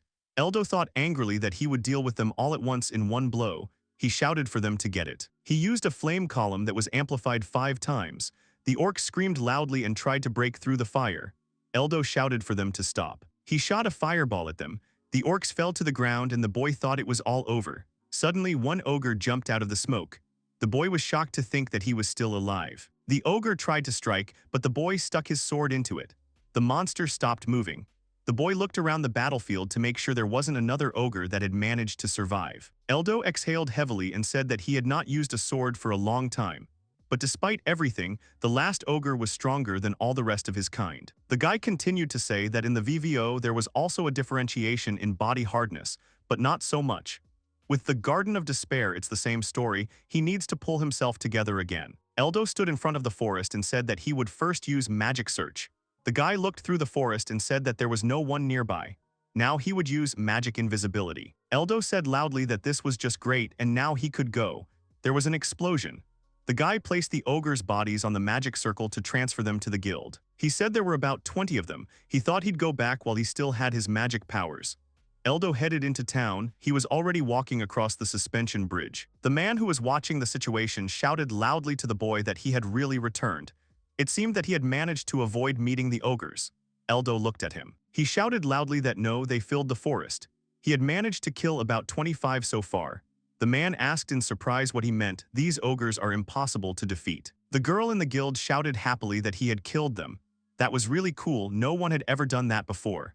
She looked at him carefully for evidence. She said, upset, that it seemed he hadn't brought any evidence of the elimination. Eldo awkwardly said that it was true. He had collected it with his abilities. The girl asked what he had collected them for. Eldo said yes. A portal opened from which the bodies of ogres began to fall out. The girl screamed in horror. Why were there ogres here? Eldo said it was a magic collection. She asked what kind of magic collection. The guy told her there were 25 ogres. The girl, shocked, said he killed 25 of them. She started to leave, saying that she no longer understood what was going on. She would now ask the head of the department. Eldo awkwardly wondered if he had attracted too much attention. The guy continued to reason that, although Miria said that he shouldn't do it, the guild doesn't really like lower professions now, especially if you're a newbie. Eldo remembered her words that if he wanted to raise his rank, he should stand out more or less and help them. Maybe then he could qualify for it. The girl came running back, screaming that she was sorry for making him wait. She asked that there was not enough space and if he would go with her to the warehouse. Eldo replied that it was good. They came to a large gate that was open. The warehouse was large and was in a cave. The girl said with a smile that they had arrived. They entered the warehouse. The guy looked around and said that it was spacious. The girl smiled and said that it was because there were always a lot of monsters in our area. A man saw them and shouted joyfully that they had come. He was grateful that they had come to him. He was the head of the Dzeka's branch. He did not think that there would be a man capable of defeating the ogres. The guy said he was the adventurer Eldo. Dzeka's told him they could start transporting the ogres. He was just free. The guy said okay. The girl turned to the head of the department that he was about to see something cool. He asked in surprise what cool thing he would show. Eldo opened a portal from which ogres fell out. The guy said with a smile that these were the hungry ogres he had killed today. Dzeka's shouted in shock that this was something. The man asked what this was. Eldo replied that it was magic gathering, an ability that allowed one to gather objects and move them to another dimension. Dzeka's began leafing through his book. He said that he was hearing about it for the first time and there was nothing about him in the guild database. Dzeka's shouted loudly that this was the discovery of the century. He had discovered something amazing. He asked the boy if he could report this to the guild's headquarters. Eldo asked the man with great interest what would happen if he did this. Dzeka's replied that after the ability was thoroughly studied within the guild's internal structures, it would be made publicly available. It would take several years to evaluate, but it would bring a huge reward. Eldo thought that thanks to Mina, he didn't really need money. But with the spread of this ability, it would become much easier for adventurers to hunt. The boy added that it was certainly good. Eldo told the head of the department, Zekem, that it was good he could do it. Zekem said that he was grateful to him. Eldo thought that if this ability spread, the guild would no longer be surprised every time he used it. Also, if the adventurers and the guild mastered it. The guy added that it would then be easier to deal with associations like the Garden of Despair. Zekem said that he was now indebted to Eldo. The guy listened to him with a smile. Zekem said that now they could talk about something else. He would take the ogres from him. He could show the card from the guild. Eldo told the man that it was good. Zekem said with a smile that he certainly surprised him by discovering the ability and taming the ogres, which was expected of a D-rank rookie. The man went silent from shock, but after a few seconds he shouted that he was a rookie. Zekem asked the guy if this was some kind of mistake. Eldo said no, it was true. He was a wizard, but because of the profession ball, he was treated like a newbie. His real profession was a sage. Zekem asked that he was being treated as a newbie. Did the profession ball not light up? Eldo answered that it did. He thought that, although he had not tried at all, Eldo asked that he could use the abilities of a wizard, and if it was possible to make him be seen as a wizard. The man looked sadly at his card. He said that the profession ball is the only way to register, there are no others, although it was possible before. Eldo asked with interest that it is no longer possible now. Dzekam replied that yes, since Cardinal Jorges came to power, professions have become more strict. Professions such as hero or saint, which are now considered inferior, were not previously grounds for discrimination. The man said that he was asking for forgiveness, but alas, he had little power. Eldo replied that no need to pay attention to that, he was asking the impossible from him. Eldo thought that Cardinal Jorges, he had heard that name before. If he was the one behind the former high professions becoming low, then he wanted to meet him and talk to him sometime. The boy tightened his grip on his staff and thought that depending on his reaction, he might have to use the knowledge from the VRMMO for worse purposes. Dzekam looked at the map carefully and said that this is. He looked at Eldo and said that he couldn't help him with his profession, but he seemed to be able to raise his rank to see the guy, asked what he would recommend for him to be promoted to. Dzekam replied that he did. To advance in rank, he needed recommendations from 3 branch heads, and he already had 2. He got the first one from the branch head in Tesia. He added that the second was from the head of the capital's department. He doesn't often recommend someone, so what did he do then? Eldo thought about it and said what did he do? The guy remembered and said that he had just completed a task for the Maxia Trading Company. Eldo thought that perhaps Mina had worked on the recommendation. Dzekam said that, anyway, once he wrote the recommendation, Eldo could raise his rank. The guy said that he was grateful for the help, but he wanted to do it as soon as possible. Dzekam said with disappointment that for his current merits, rank C would not be enough. I wish this discriminatory system of increasing rank depending on professions would disappear. The girl screamed in alarm that he shouldn't say that. Dzekam awkwardly asked the guy not to tell anyone about what he heard. If the higher-ups found out about it, he would definitely be fired. Eldo replied that yes, that was good. Dzekam said that despite the disdainful attitude, the rank could still be raised. If he had serious merits, then he could apply to the main headquarters. Eldo responded with surprise that he understood everything. He asked with interest what would happen if he destroyed all the ogres here. The girl and the head of the department stared at the guy in surprise. Dzekam shouted in shock, how could that be possible? Of course, that would be more than. Dzekam smiled and told the boy that they thanked him for trying to do something. The girl happily shouted that if Eldo could defeat the ogres, he would most likely be able to stay here. The man replied that she was right. Eldo asked with interest that the ogres were really causing so much damage. Dzekam replied that yes, that was certainly the case, but the real problem was something else. Dzekam said that in terms of resettlement. Eldo asked what the problem was in terms of resettlement.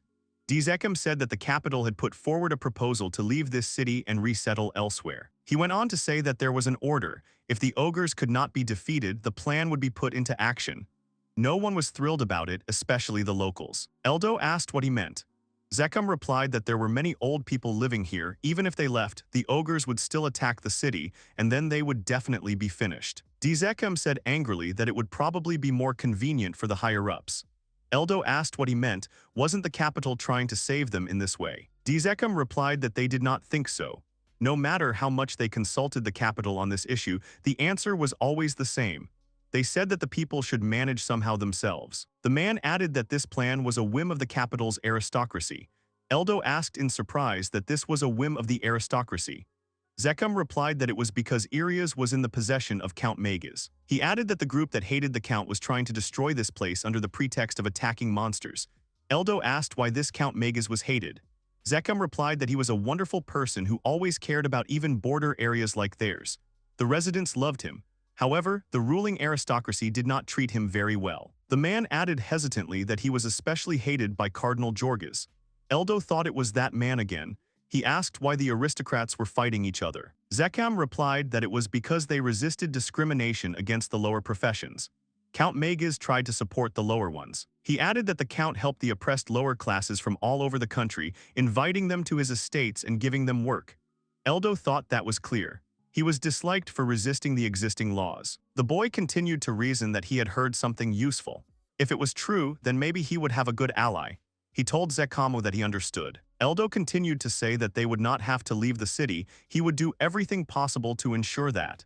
Dzekam said loudly that they owed him. He would prepare a place to stay for him. The boy said okay, thank you very much. Night came and Eldo was lying in bed. He sighed heavily. The boy said that now this task required much more responsibility than he had expected. Eldo continued to reason that he should get a good night's sleep so that his magical power would be fully restored tomorrow. The guy remembered his battle with the ogres. The guy said that there were many ridiculous situations today. Tomorrow he will be more attentive to life because there is always only one. The moon was shining brightly in the sky. A man with long hair watched as a cart entered his territory. A man came to him and called him Count Magas. He said that they had returned. He bowed and told the Count that he apologized for reporting so late. The material aid sent to the southeasternmost village had been delivered. Magas replied that everything was clear, thank you very much for his work. The man told the Count that he would like to talk to him. It seems that one adventurer of a lower profession accomplished a feat, defeating a sea dragon. Magas said he was glad to hear it. The man told the Count that, moreover, this adventurer was a rookie of rank if he knew it was hard to believe, but this story was confirmed by the Maxia Trading Company. Magas replied that it was simply wonderful. I would like to meet him at least once, and perhaps also place their hopes on him. Eldo lay in bed and did not even suspect that Count Magas was talking about him. Eldo went outside. He took his staff and said that the magic power had also been restored. Zekem and the secretary from the guild came up to him. The girl screamed joyfully. Zekem asked that he had a good rest. Eldo replied that yes, he thanked them. Then he would go look for the gathering place of the ogres. The guy rose above the ground and flew. Zekem and the girl stared at the sky in shock. They had never seen people fly. The man said that he had just taken off and flown. They told him that he had indeed flown away. At that time, Teresa went on a journey alone in search of Eldo. The girl tried to catch fish in a small lake. Eldo was flying over the forest. He said that first they needed to find the enemy's lair. The guy thought that the ogres were spawned by the boss. This time they needed to deal with every single one. He looked in surprise and saw 3 travelers. Eldo said that they were his own. He could use some reinforcements. The guy flew on in search of ogres. He said that he wanted to see something as soon as possible. If he flies around for too long, he will waste all his strength. The guy looked down and shouted, "That's it." Eldo went down and used magic invisibility. He looked down at the roots of a large tree that grew in the ravine. The guy heard footsteps. There was a group of ogres. There was a huge ogre and his kinsmen of normal height were standing nearby. Eldo shouted in surprise that this was the Ogre King. Since they were all here, this must be their lair. The guy started to leave saying that he found out where it was. Perhaps he should go back and prepare better. Eldo entered the village and heard screams. Someone told him not to take them for fools. There was a crowd of people in the square. He went up to the guild secretary who was standing nearby and asked if something was wrong. The girl pointed at the 3 guys. The tallest man shouted that they had already told them everything. People should leave areas. Eldo shouted in surprise, what did he mean? Another guy showed a paper and said that everything is written here. This is an order from the main capital church. They are carrying out a task. It is written here that the method of carrying out the order is any at the discretion of the executors. He shouted that in other words, their orders were equal to the capitals. They had to liberate areas. Zekem shouted in horror that this was such nonsense. People screamed that the capital would not issue such a cruel order. They cannot leave right now. Outside, everything was filled with ogres. One of the men asked what the ogres were doing. His friend replied with a smile that he had stopped talking nonsense. They had not encountered any ogres on their way here. Eldo thought that it was because he had killed all the ogres in the area. The man shouted at them to stop talking nonsense. It was time for them to get ready. Nearby, Zekem kept repeating that this was stupid. The guy replied that it was an unpleasant situation. The man looked at Eldo in surprise. He hadn't noticed him. Zekem said that if this was really an order from the capital, they couldn't resist these men. Eldo said that Count Magas' situation could get worse. Zekem said tiredly what they should do. One of the men took out his sword and asked what they were doing there. He shouted at them to move. The man used his sword to cut through several barrels and boxes of their food. The woman screamed loudly that these were their food supplies. He smiled evilly and asked what was wrong. They would end anyway. The woman fell to her knees and cried loudly. She said that it was a nightmare. It was a generous gift from Count Magas. Eldo cast a vicious hanging spell. A magic circle formed under the man's feet. A rope appeared, pulling him up by the neck. He hit his head on the rocks. The rope came undone and he fell down. Eldo used the landing spell. The man landed on the ground but did not suffer any injuries from the fall. His friend asked loudly what had just happened. The man was lying unconscious on the ground. Eldo came forward saying that he had done it. He couldn't watch it any longer. Zekem said worriedly that it was not necessary. Eldo replied that they would not be able to fulfill their demands anyway. Let them not worry, he would deal with them. The man angrily asked what he was. Eldo replied that he was just a D-rank rookie. The man laughed loudly and shouted that mere rookies didn't act like that. Eldo replied that yes, that was true.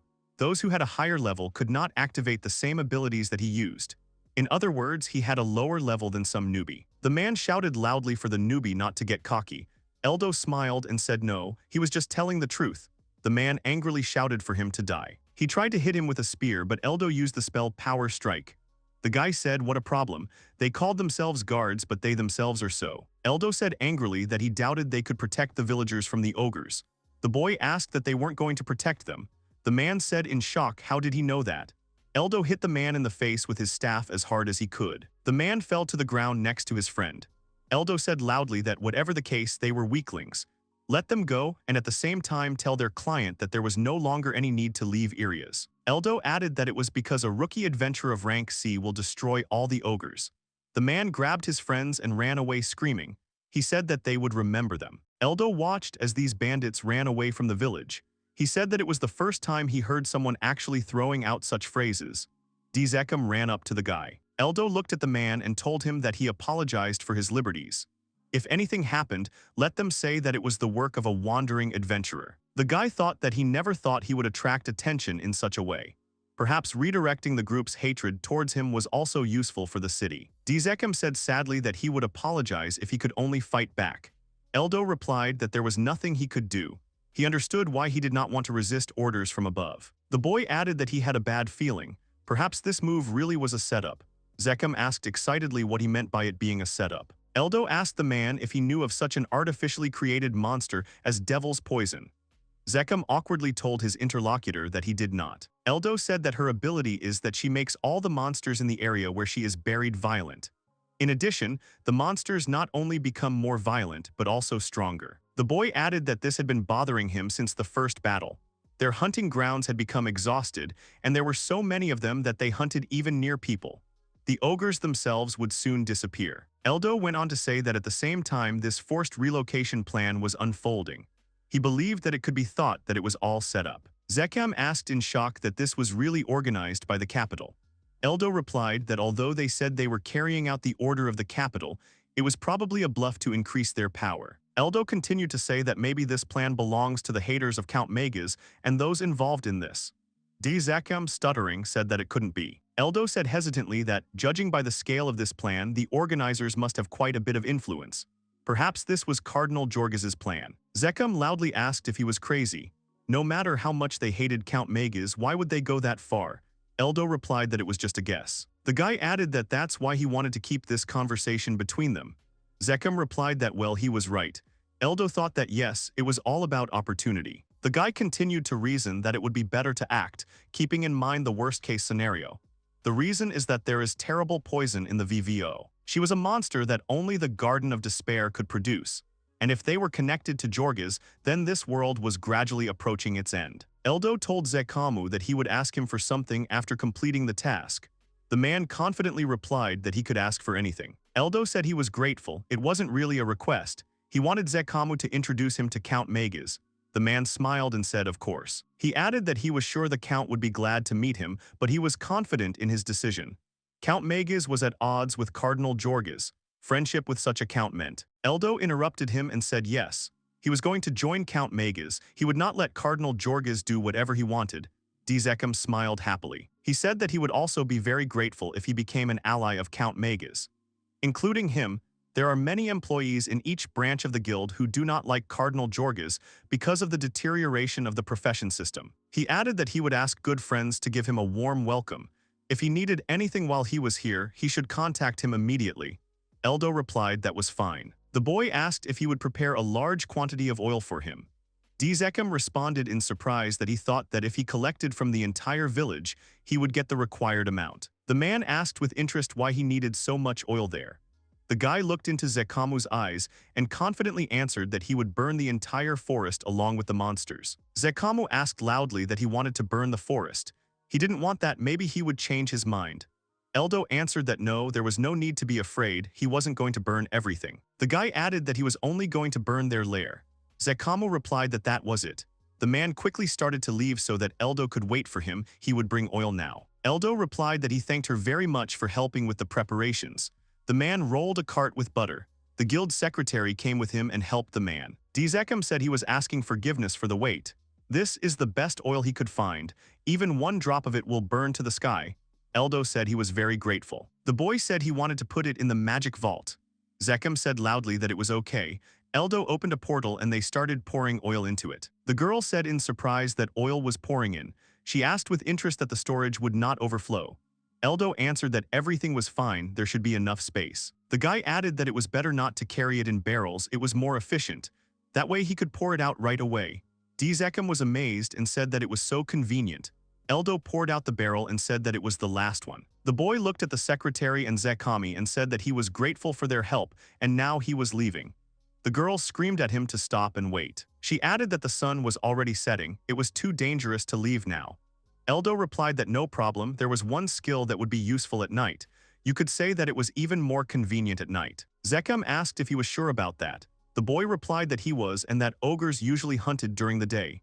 Zekhem shouted loudly that he understood everything. He wanted to use a surprise attack. Eldo replied that he would try to pull it off, although he was a little nervous. Zekhem scratched his head and said that he understood him, that he should be careful. Eldo replied that it was good, it was time for him to go. The boy took off and flew towards the ogres. Zekhem said that he was relying on the adventurer Eldo.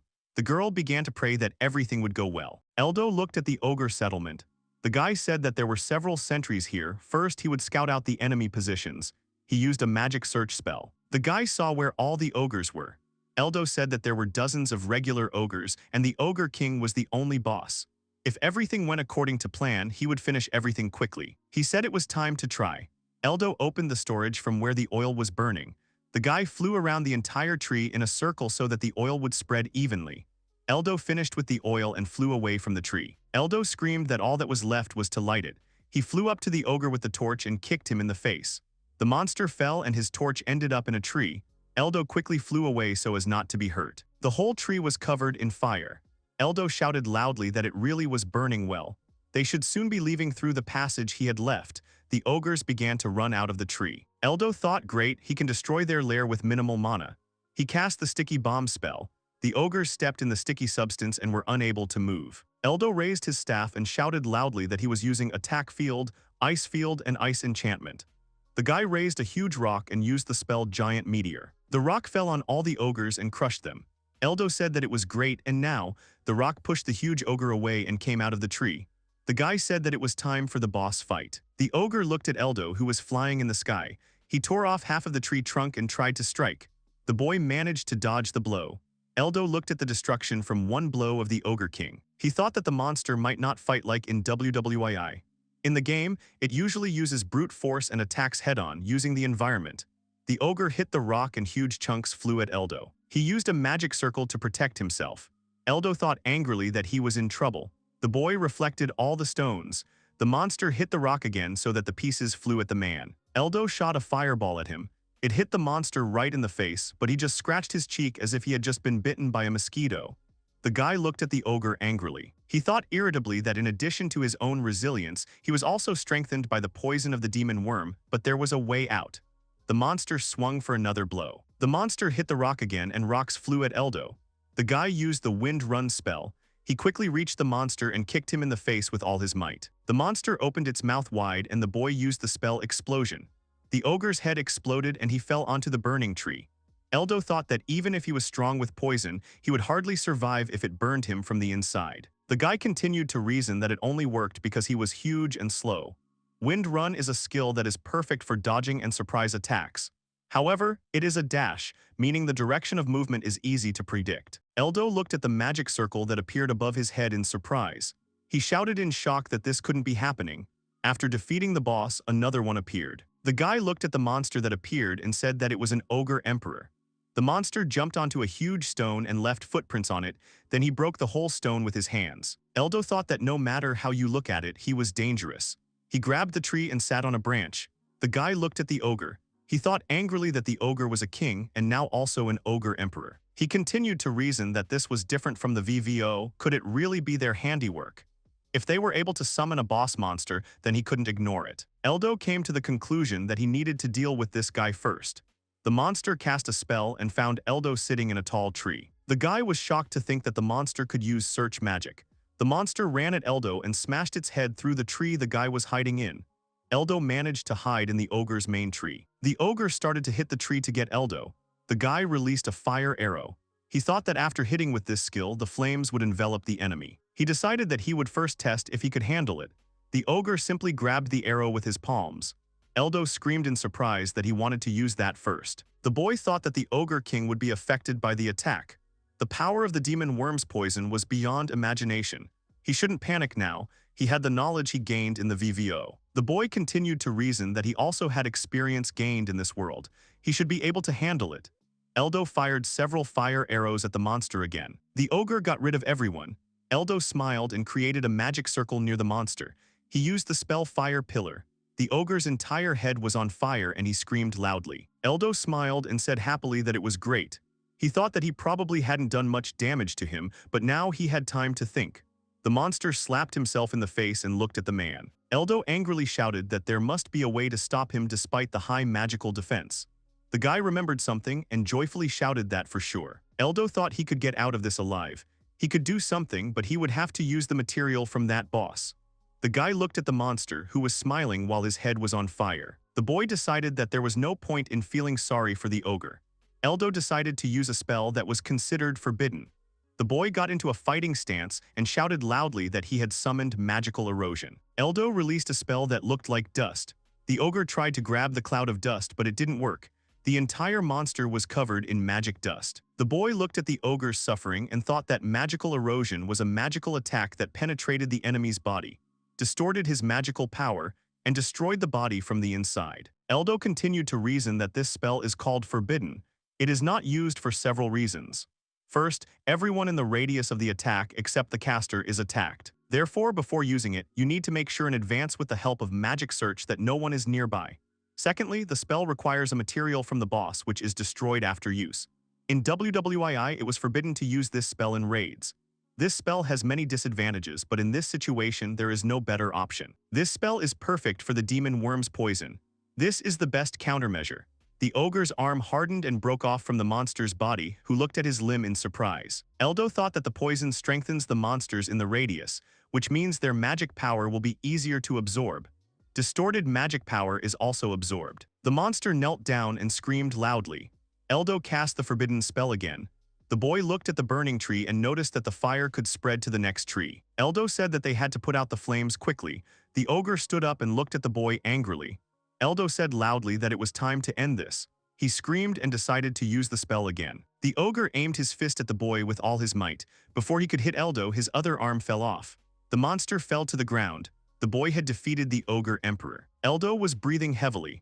He looked at the defeated monster and said in amazement that thank God he had won.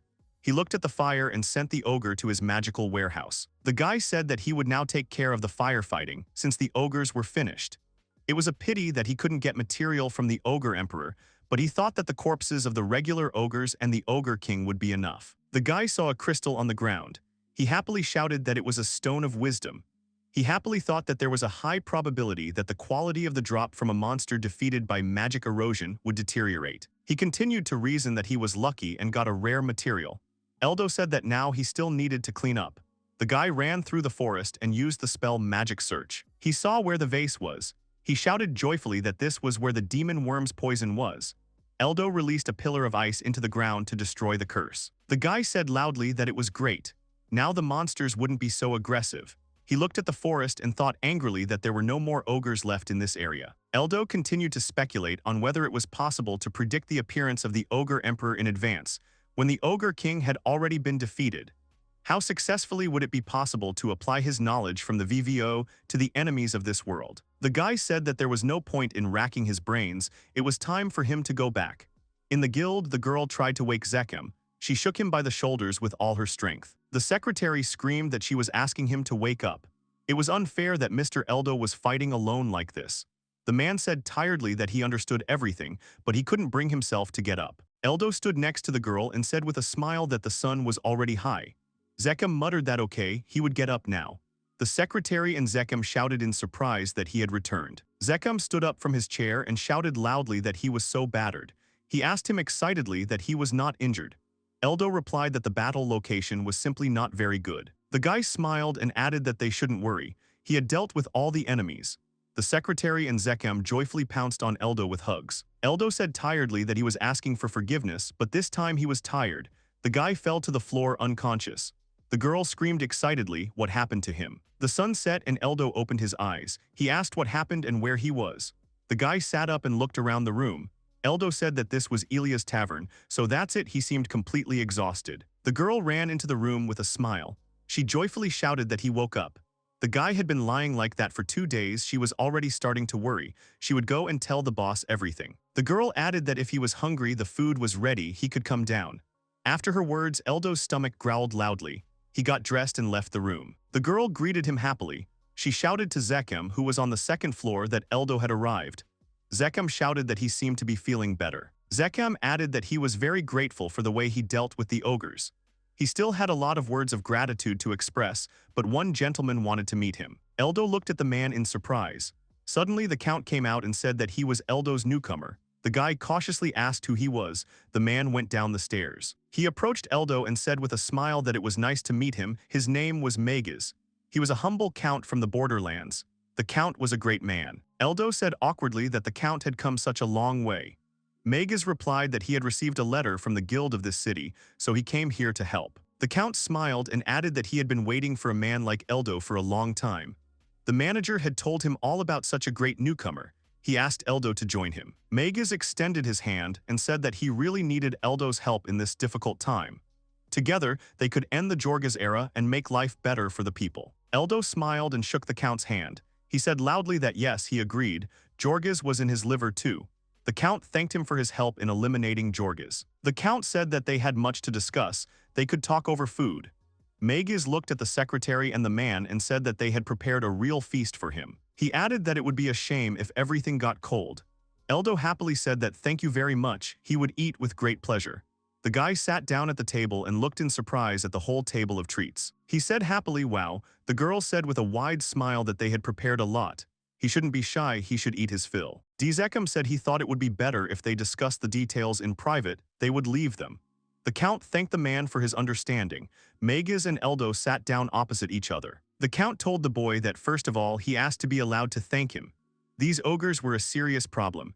He was already gathering a squad to deal with them, and suddenly he showed up and solved the problem. Megas placed a small chest in front of the boy and said that thanks to it, the village was saved. Although he did not ask for anything in return, he asked him to accept this as a reward. Eldo opened the chest and shouted in surprise that it was the Stone of Wisdom. He was sure he wanted to give it away. He had a whole collection of them. The count replied that he didn't know what it was for. The count added that he had heard that Eldo was interested in the Stones of Wisdom. This was also gratitude for getting rid of Jorgas's people, and now they would talk about the main thing. Megas said that Eldo must know Jorgas hates him very much. It's not just about hiding subordinates. In fact, there's something else. Eldo interrupted him and said that Jorgas is working with the Lodge of Despair. The boy added that he at least had his suspicions about it. The count looked at Eldo and said that he was surprised. He already knew so much.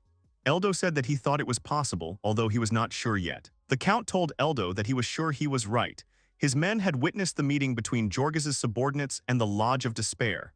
Jorgas then got rid of his men so that they could not obtain evidence. Megas added that they are still working behind the scenes. Both sides are helping each other get stronger, and something needs to be done before the situation gets out of control. Eldo said no, they shouldn't hurry. The count asked him in surprise what he meant. The boy replied that this time they had created a special poison to gather the monsters together. Eldo went on to explain that he was the reason the monsters around here were so vicious. Once they were done with this town, they would move on to the next one and so on. The count asked in shock that he was telling the truth now, but they had already done so much damage, how terrible it was. Eldo said that it was not the worst thing, there was something worse. The guy angrily said that they sacrifice people, turning their souls into magic, and there is also a spell that can cause a huge disaster. Megas looked at the boy in surprise. Eldo said that, be that as it may, the number of Jorgas followers continues to grow. With their help, the Bed of Despair can cause a magical catastrophe, and then the world will come to an end. The count shouted loudly that this couldn't be. He asked the boy if such magic really existed. Eldo replied that it was the pure truth. What was the point of him lying? Megas asked how such a thing could happen, but where did Eldo get such information from? The guy answered that he heard about it in the place where he once studied. Now that place is gone. Eldo added that so far what he had heard matched their actions, so the worst could be assumed. Manga said that it was understandable, but if the enemy was strong, it did not mean that they were going to surrender. Eldo asked the Count if they could possibly have a chance to win. The bed of despair was already a problem in itself, and with Jorges, what could they do? Magas replied that he was right. Therefore, their first step should not be to defeat them, but to weaken their position first.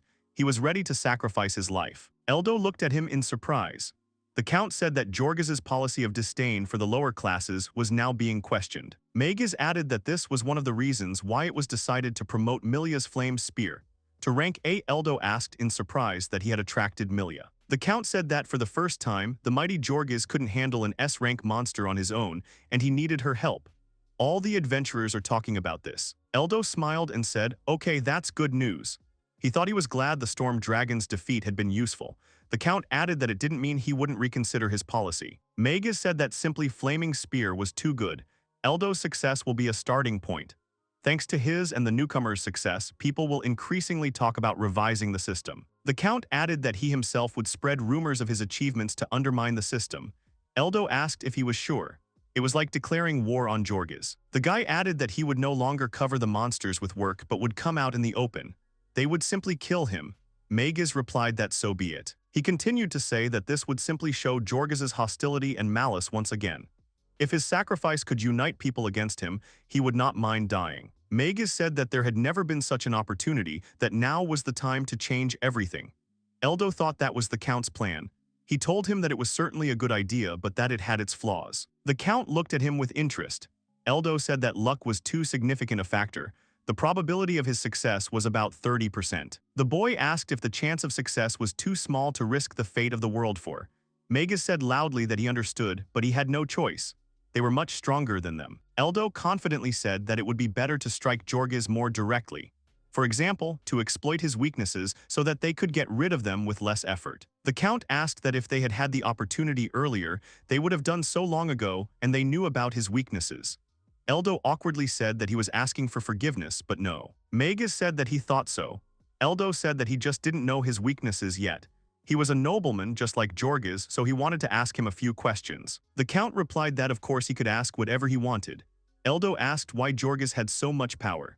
This was a kingdom, the king had to have the highest power, so why did Jorges's words carry so much weight? The boy added that the position of a cardinal should be the second most important in the church, so why not?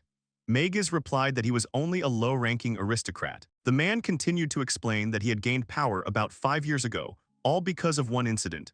The king and a nobleman had fallen ill with a strange epidemic.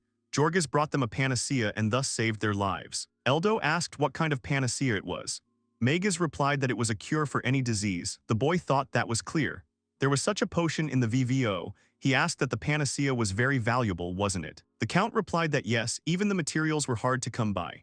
That was why Jorges, who brought the panacea, was recognized as an aristocrat in the royal court. Magas added that Jorges had become a top aristocrat, recognized by the king himself. Now he thinks that he pulled it all off with the Garden of Despair, but if you tell anyone about it, you'll be laughed at. The Count continued to say that they would say about you that you were jealous of Jorges, and he himself continued to strengthen his power. He introduced a monopoly on medicines. Now even the royal family has a hard time getting them just like that. Eldo replied that it was clear that was it. He asked the Count if that was the case, wasn't that his weakness? Magas asked loudly what he meant by that now. Eldo said he knew how to mass-produce healing potions and other medicines. The boy asked why they didn't turn his strength into Jorges' weakness. Magas asked loudly that he was serious now. He would be able to get such a rare thing as the Bradrana herb. He would be able to mass-produce medicine. Eldo said most likely. Magas said it was hard to believe, but since he was the one saying it, he would believe Eldo. He had done enough amazing things for him to trust him. Magas said that he understood everything. For now, he will refrain from any action. He asked Eldo that he could make a panacea. The guy confidently answered that he could. In the castle, the king sat on the throne. A servant knelt before him and said that Jorges was asking for an audience. The king said that he should come in. A tall man entered the hall. Jorges said that they had not seen each other for a long time. The man knelt before the king. The man told him to stand up. He asked Jorges why he had come. Jorges asked if he could give the soldiers the equipment. The king asked if he wanted to use them in battle. The man replied that he did not yet, just to prevent any undesirable events from happening. The king replied that he was asking for forgiveness, but he could not hand over the equipment and soldiers of the kingdom to the control of a nobleman. Jorgis asked what he had forgotten, that he was alive, entirely due to him. The king thought for a moment and replied that it was fine. The knights would be under his command. Jorgis told him not to worry, it was all for the sake of peace in their kingdom. Eldo went into a herbal shop and asked the shopkeeper if he had any cemented teyumame.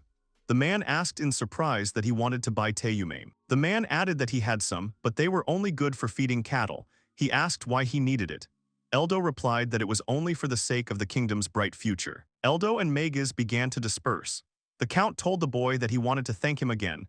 If the medicine could be mass-produced, it could save many lives. Magas added that since Jorgis had a monopoly on the production of medicines, he was selling them at a huge price. Eldo replied that he had nothing to be grateful for yet. The count said he was right and apologized for being so happy. First, they needed a plantation of Bradona grass. They hadn't found a way to do that yet. Eldo replied that he didn't think he could. The count asked him with interest what he was going to do. The man asked excitedly that he really wanted to take over his plantation. The boy replied that no, it was too dangerous. Eldo asked if the count could get the seeds of the Bradona. Magas replied that there was no already grown plant, but the seeds could be obtained. The count added that if Eldo needed them, he would get them. The guy confidently replied that there would be no problem then. If there was no plantation, he would create one and grow his own plants. Eldo climbed the waterfall with a flight spell. He installed a magical storage at the place where the water falls. The guy said that it was great, everything he needed. Eldo said that he had to find a suitable place where it would be better. The guy rose high above the city and began to examine the area to find a suitable place. Eldo thought he would need a place where there was magic, and it would be better to be closer to Ilias than in the place where the ogres lived. The boy saw something and happily said that there was a path outside the city. He thought that stable production required labor. First, a normal road had to be laid. It was better to start with the fastest. He flew to this path. Eldo said that he would go here. The boy thought that now he would see if this method would work. This would prove to Count Magas that he could be trusted. The boy scattered the seeds along the path, saying that first he would plant the teyumame seeds and then he would water them. He opened the storage and cast the water cannon spell. The water he collected from the waterfall spilled onto the path. Eldo said that the seeds were sparsely scattered, the soil was not cultivated, and there was not enough water to rot the seed. The boy decided that there should be no problem with the teyumame. Eldo stretched out his hands and decided that the most important thing was for the seeds to germinate. He used the spell Magical Mockery. Wolves appeared in front of Eldo. He looked at them and thought that he had attracted the monsters with the taunt spell. The wolves jumped on the guy who had used the ice block spell. All the wolf monsters were dead. The boy said that it was great. He was asking for forgiveness, but he would have to use them as fertilizer. Eldo thought that the teyumame was capable of absorbing monsters. The guy said that it would take time. For now, he could go back to the city. After 2 days, the plants sprouted. Eldo said in surprise that so many had already grown. He added that they grow very quickly. Eldo cut one bush of grass, saying that the monsters become fertilizer. This is teyumame's absorption of monsters. Eldo thought that when teyumame absorbed monsters, it also absorbed the magical power of these animals. Eldo cleaned the grass and collected its grains in a handkerchief. He said happily that great, he had collected everything. Eldo used the fire ring to burn the no longer needed grass. He looked tiredly at the fire. Eldo thought that all this was necessary for growing the Bradona herb. The roots of the teyumame, having absorbed the magical power, kill other plants, and the Bradona seeds are vulnerable and will be quickly absorbed by the roots. The boy added that because of this, it was necessary to burn the roots of the teyumame with fire magic. The boy thrust his sword into the ground. He thought that the Bradona grass could not grow in a normal environment. Eldo continued to reason that grass grows where it can absorb the magical power of monsters. After the death of a monster, the magic dissipates into the surrounding space. He added that most of this magical power was not available to plants in their original form, so simply placing the monster's corpse next to the Bradona grass was not enough, which is where the teyumame came in handy. He crushed the seeds and sprinkled them on the ground. Eldo thought that the teyumame had absorbed the monster's magic power into itself. If it was used as fertilizer, the Bradona grass would be able to grow. Eldo continued to scatter the seeds, saying that all that was left was to plant the Bradona seeds and wait for them to grow. Then he could use them for medicine. Eldo looked at the Bradona grass with a smile and said that there was a lot. He returned to the city and placed the grass in front of the count. Magas asked loudly where so much came from. The Count said in disbelief that it was impossible. He had actually succeeded. Eldo replied that yes, he had grown it from the seeds the Count had given him. Manga said that surprisingly, the rumors about him were true. The Count took the herb in his hands and said that from this amount it would be possible to prepare at least 20 preparations. If stable production could be established, it would be a real revolution in medicine. Eldo said they would need space and manpower for mass production. The Count said fine. If he told how he did it, he would do his best. Dzekum entered the room. Eldo asked him that there was a road outside the city. It leads to Ilias. The man answered that there used to be a field there, so people walked along this road. The man added that no one uses it now. Eldo asked what he meant. They will be able to use it. Dzekum replied that he thought so, but everything there is overgrown. It will be difficult to make a field again. The owner continued to say that there was now a huge stone there that they would hardly be able to remove. Eldo took out a box with the stone and replied that he would think of something. The other day the Count gave it to him. Magiz asked what it was. Eldo interrupted him and said that it was a wisdom stone. It could enhance skills. The Count said that he thought it was an ordinary gem. Dzekum smiled and told Eldo that he was already strong. Now he would become even stronger. Magiz said that they would leave the clearing to Eldo and he would look for his comrades. The Count looked at the boy and said that they would set up production and then they could start selling on the market. Eldo replied that if they could strike at the monopoly, they would weaken them. The boy added that if nothing worked out, they would die in vain. Eldo asked the Count if he was sure he didn't want to refuse. Magiz confidently said that yes, he was ready. The Count said loudly that he had originally intended to sacrifice his life for success, but he had given him a chance to stay alive. Eldo looked at Magiz carefully. He thought it was a stupid question, but the Count, who was ready to do anything for his people, should not die at the hands of Jorgiz. Eldo and the secretary went down to the city warehouse. Eldo used light magic to illuminate the way. He told the girl that it was clear. From here you can get to the back. She smiled and said that it was correct. The secretary added that humanitarian aid was being delivered here, received from Mr. Magiz. Eldo responded in surprise that it was. She said that it was the only way to get there. It was very convenient for conducting covert operations. The girl turned the key in the lock and said what she thought. The owner had already told him that everything there was overgrown and it would be difficult to create a field.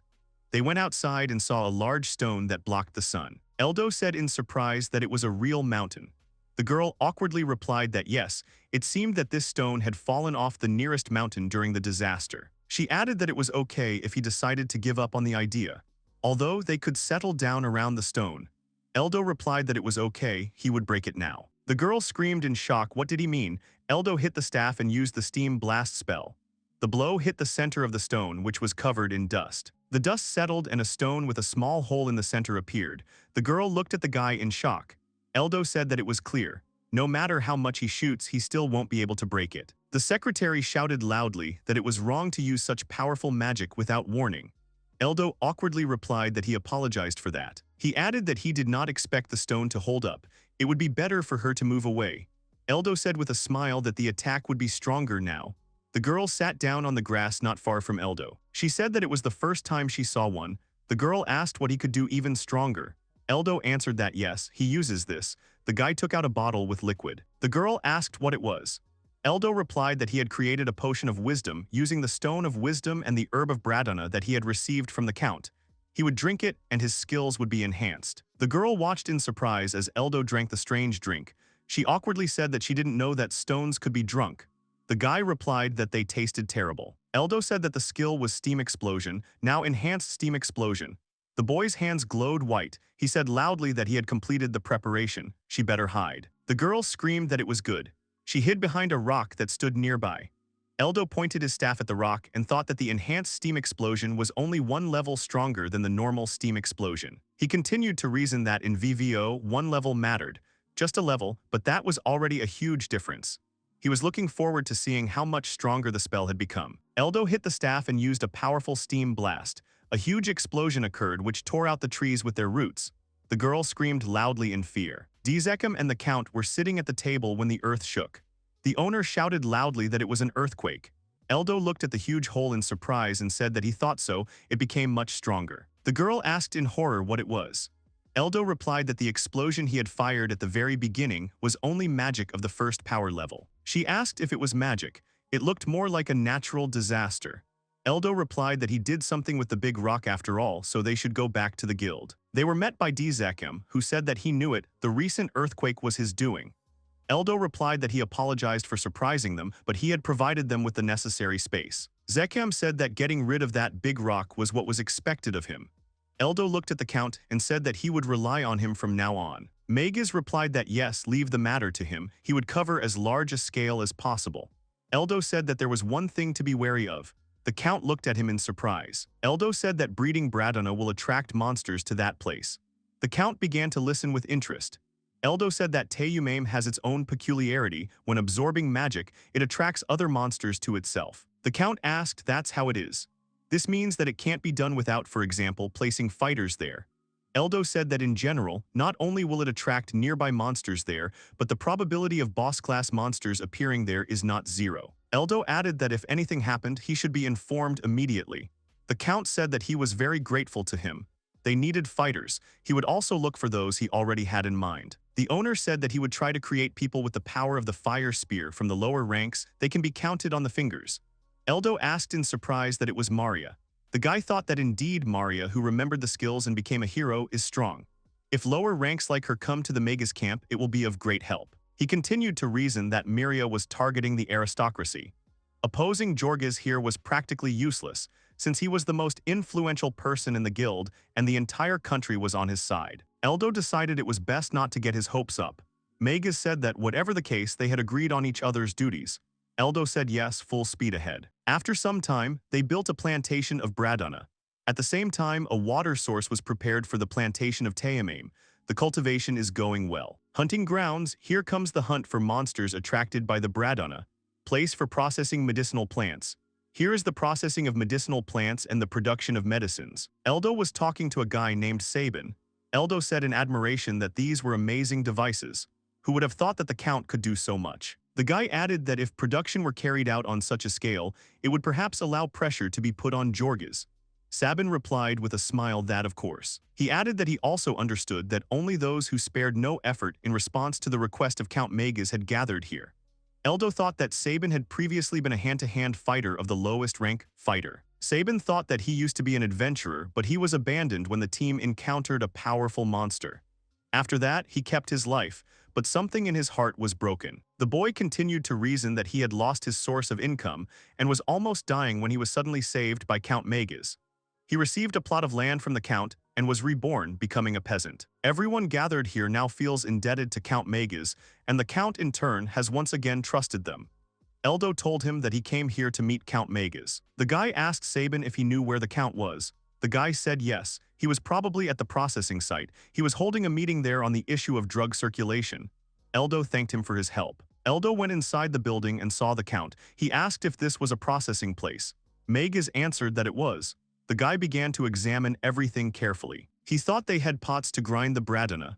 They were working hard here, but they couldn't get production going at this rate. He thought they were probably using up all the precious Bradona. Eldo continued to reason that if it was such a scale, then they should be able to prepare as much Bradona as they wanted. Then they would need to make a proposal about the possibility of switching to a priority of speed in work. Eldo looked at the boxes of bottles. A man approached him and said that this was today's portion of the finished medicine. The man bowed and introduced himself as Ver. The man said that he was assigned to manage and supervise the drug production here. He was pleased to meet Eldo. Ver added that he had learned of his energetic activity from Mr. Mayig. He asked them both to go into the room. They went inside and saw the man with Zekem. The man greeted Eldo. The boy asked if he was from the guild. He replied that he was indebted to him for Fiesta. He was also against the discrimination based on occupation that Lord Jorges had introduced. The man added that he would take part in their case and act in the shadow of Magus's group. Eldo asked what it really was. Ver said that he would now tell everything about the cure. He began to explain that with the current production, the medicines will be in every store and in every place. The main thing is that they will be stored in the warehouses of the trading company Maxia. Ver continued to say that this way, a situation arises where they can be sold at any time. Eldo asked what it means. It will be possible to start supplying residents with medicines at a cheap price. Eldo said that was understandable. He asked if they wouldn't end up like Jorges. Ver replied that given who they were dealing with, Jorges would demand unfair price increases. Magus said that yesterday he received advice from a well-wisher from the aristocracy. He refused to make a deal with Jorges. However, immediately after that his wife fell ill. The Count added that they then came again and went even further in their terms. They told him to become Lord Jorgis's subordinate, then they would sell the medicine. Magus told him that their medicine was ready and gave him one bottle. Eldo said that they were using coercive methods. The Count said yes. He added that they probably didn't know where they were moving, so maybe they could strike first and crush them. Eldo thought that from Jorgis's perspective, such measures were probably unnecessary. He continued to reason, which Jorgis probably noticed. They brand those who should occupy the highest ranks. However, if the highest ranks now, having honed their skills and gained enough experience, advance in development, then they will be very strong. Thus, Magus's side has attracted many high-ranking allies. In addition, he and Miria are very much talked about. Jorgis is afraid of contracts from those forces from the lower ranks that the Count commands. Eldo realized that soon they would threaten Magus's life. The boy asked the Count if they had already given him the terms of the replacement. Magus replied that no, he believed that they needed to keep themselves within limits. Eldo said that reasoning stops them. Politics and strategy are his duties. His duty is to protect him and everyone else. He wants to share information about an opportunity. Eldo said loudly that Count Magus would probably be attacked soon. Those people who trained with Jorgis called the Garden of Despair. Everyone looked at him in surprise.